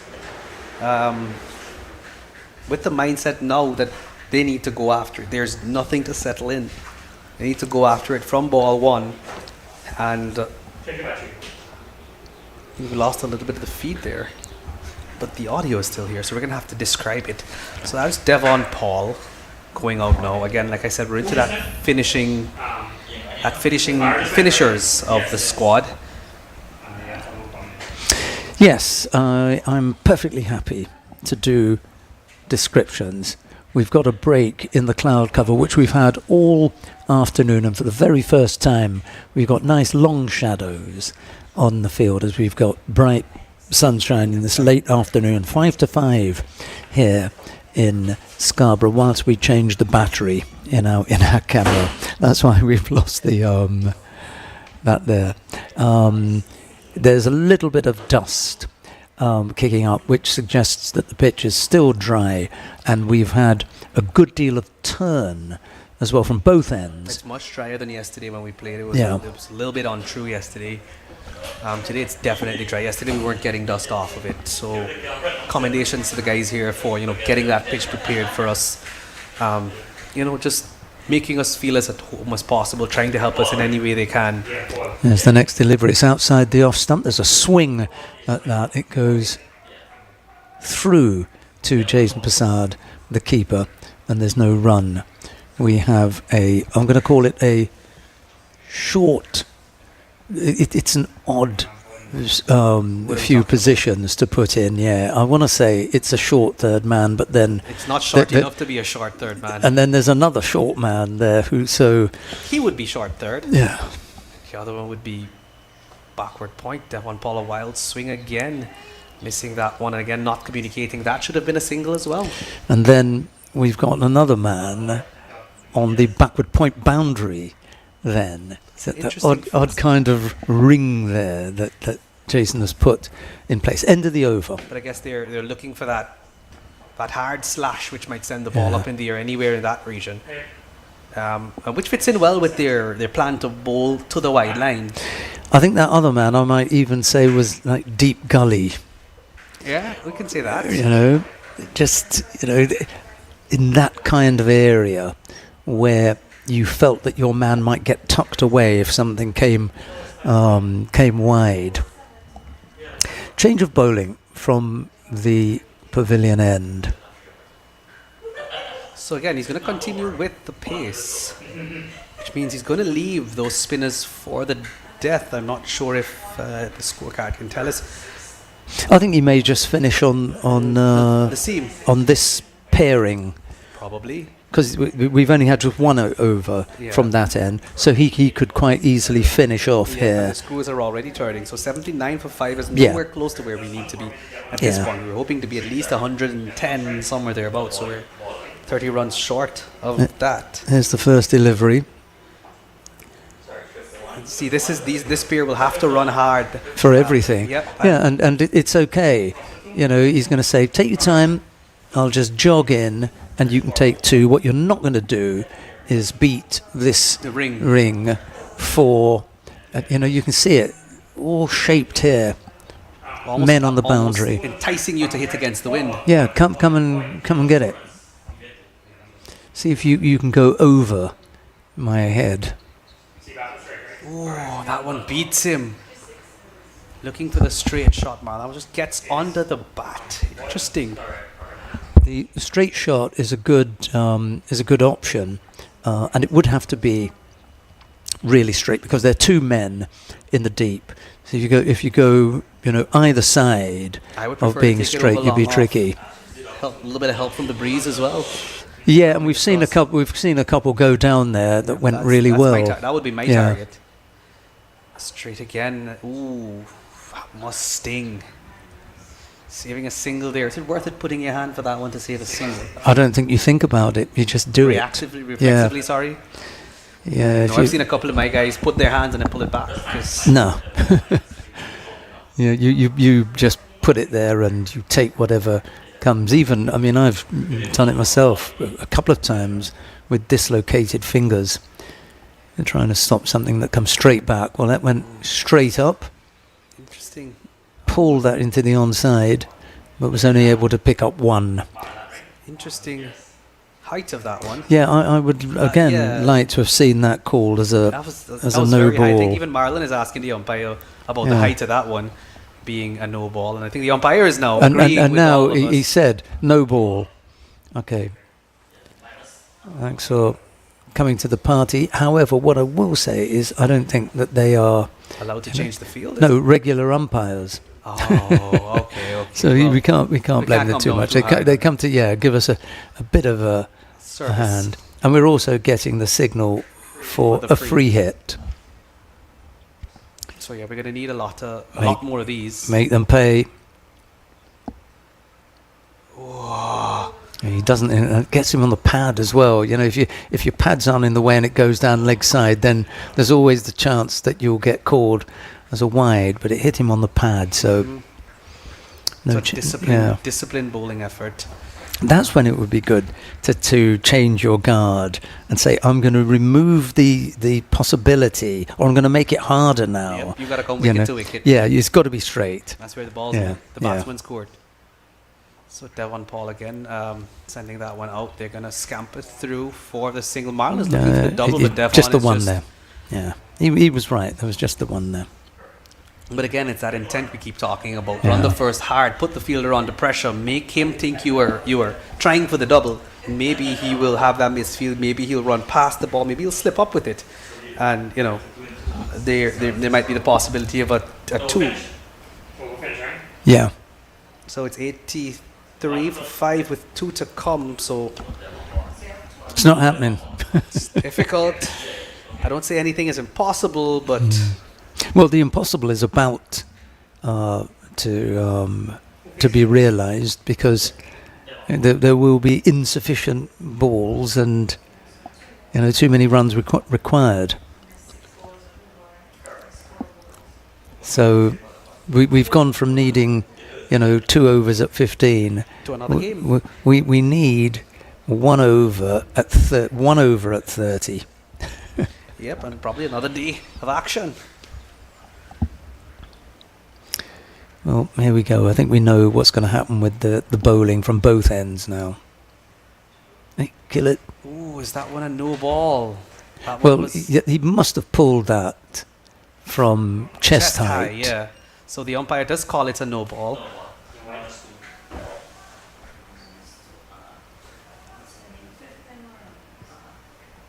So they need 24. Okay, just we'll signal him that we've seen him. Yeah. Signal, yeah. Free hit up now, so it's another chance to get some runs. And do you know they haven't been able to take advantage of the free hits that have been offered. So again, that one not quite wide enough. But they're gonna scamper for two. Yes. I can tell you. Oh. Well, I would have gone for the second. One for the throw. Yeah, because you were forcing a throw from a position that you didn't want to, and it's always under pressure. Yeah. Yeah, harder to do that. So you should have gone for the second there. But that would have meant, as soon as you had set off, saying as you passed your partner, 2. So again, and he's bowling, and that should be the single. I think Marlon's going to press for the double, but it's not there again. And just look how many times they've picked out a fielder or been too close to a fielder to come back for a second.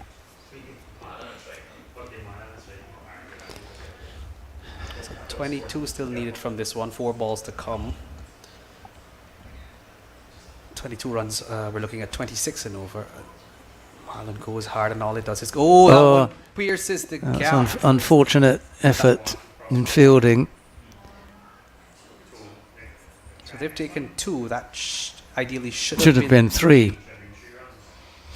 Yes, because they jogged the second.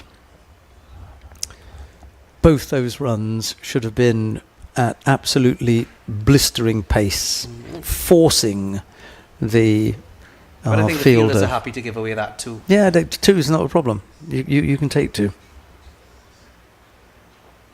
Goes straight again. And had it gone absolutely straight, it might have been it would have been a second, but it went to the man at mid-on. Deep mid-on, long on, sorry. Huge task here. 2 big hits would change the complexion. And there's one of them. Well, one big hit of the stump. The problem is it's the bowler who's hit. I mean, you can't blame the bowler. Wicket to wicket at this point. No. And he was just keeping it straight. Nothing too difficult. Yeah, making that, yeah. Don't want to say, but my ankle feels better. Still too late for me to go bat.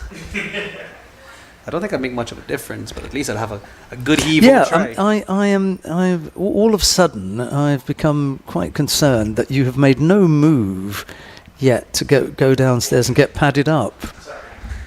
Shane Seabrand doing the batting for me today. Oh right, yes. Okay, so that's already been taken care of. Mm-hmm. So yeah, gonna see who comes out now. 87 is Rohan Suknandan. Yep, Rohan Suknandan coming out.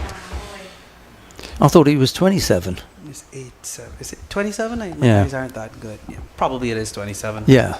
Sorry, your eyes are better than mine. No, I've just got it written down in my book. Yes, the good old book. Pen and paper. Never fail. I have threatened to download this app. Mm-hmm. But the app is... App? Well, no, the app that we could use for scoring here, but it's only as good as the input.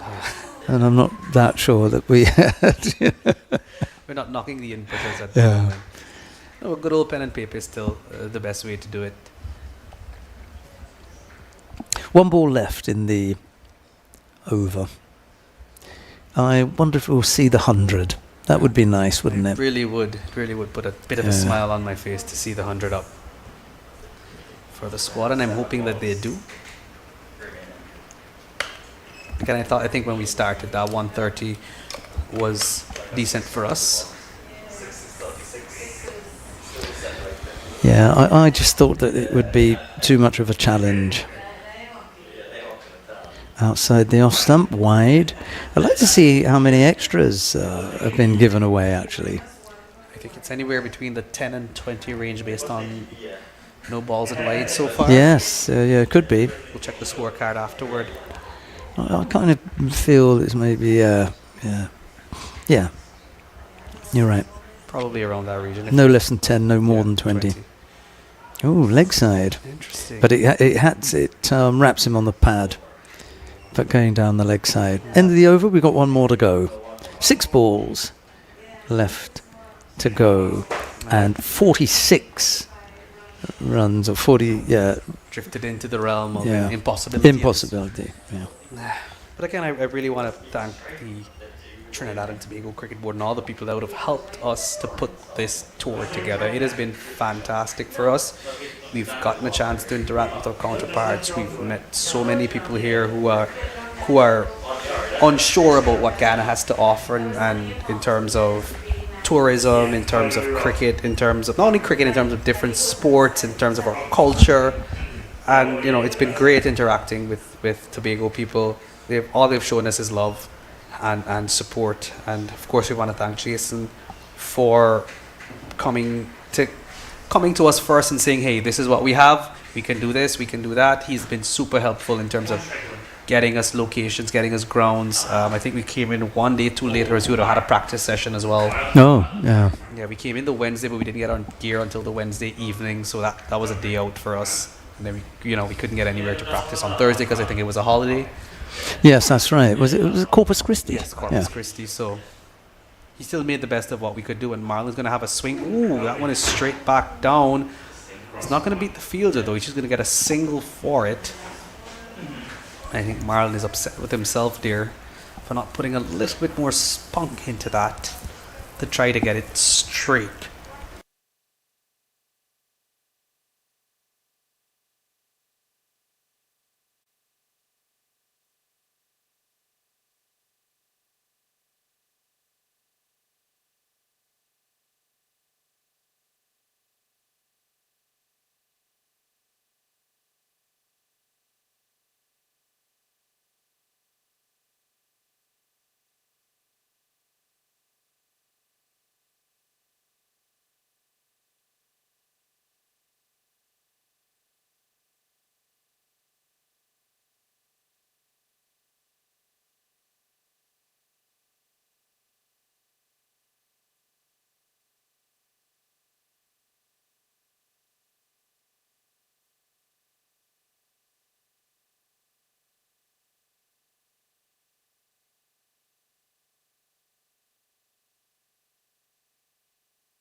Yes, prolonging the agony there, but there really has not been much agony on this tour. We've learned a lot.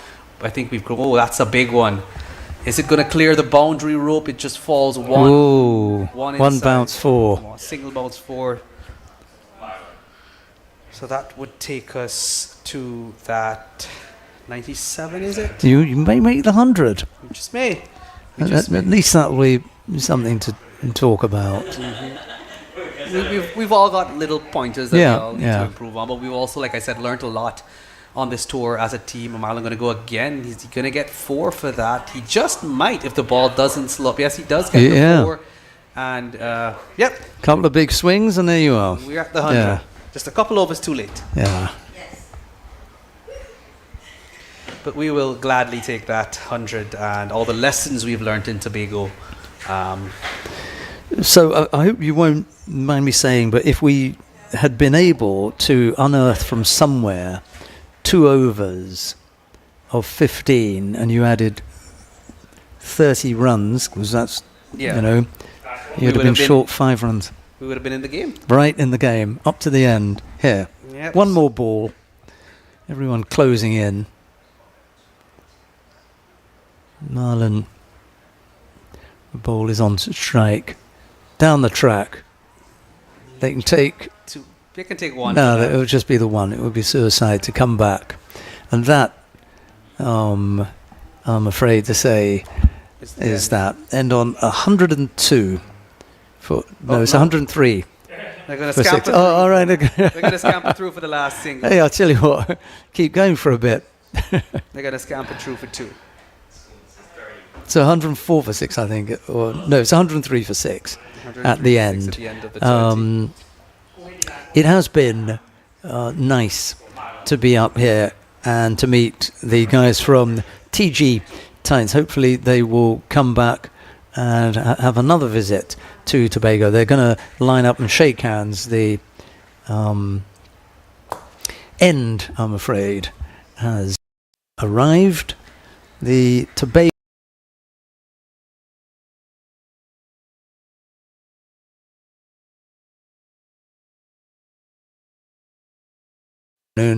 we had a heavy downpour of rain early on, and really worried about it. And it looked as though we weren't going to get cricket. But there, as you can see, lovely finish to a lovely afternoon here on the outskirts of Tobago. We've been at Shore Park, Tobago Sports Live. Happy to bring you the broadcast, and it's been a pleasure to chat and to commentate with 2 of the players from Tourism Guyana Titans, the TG Titans. Thanks very much. Thanks, Gary. Had fun.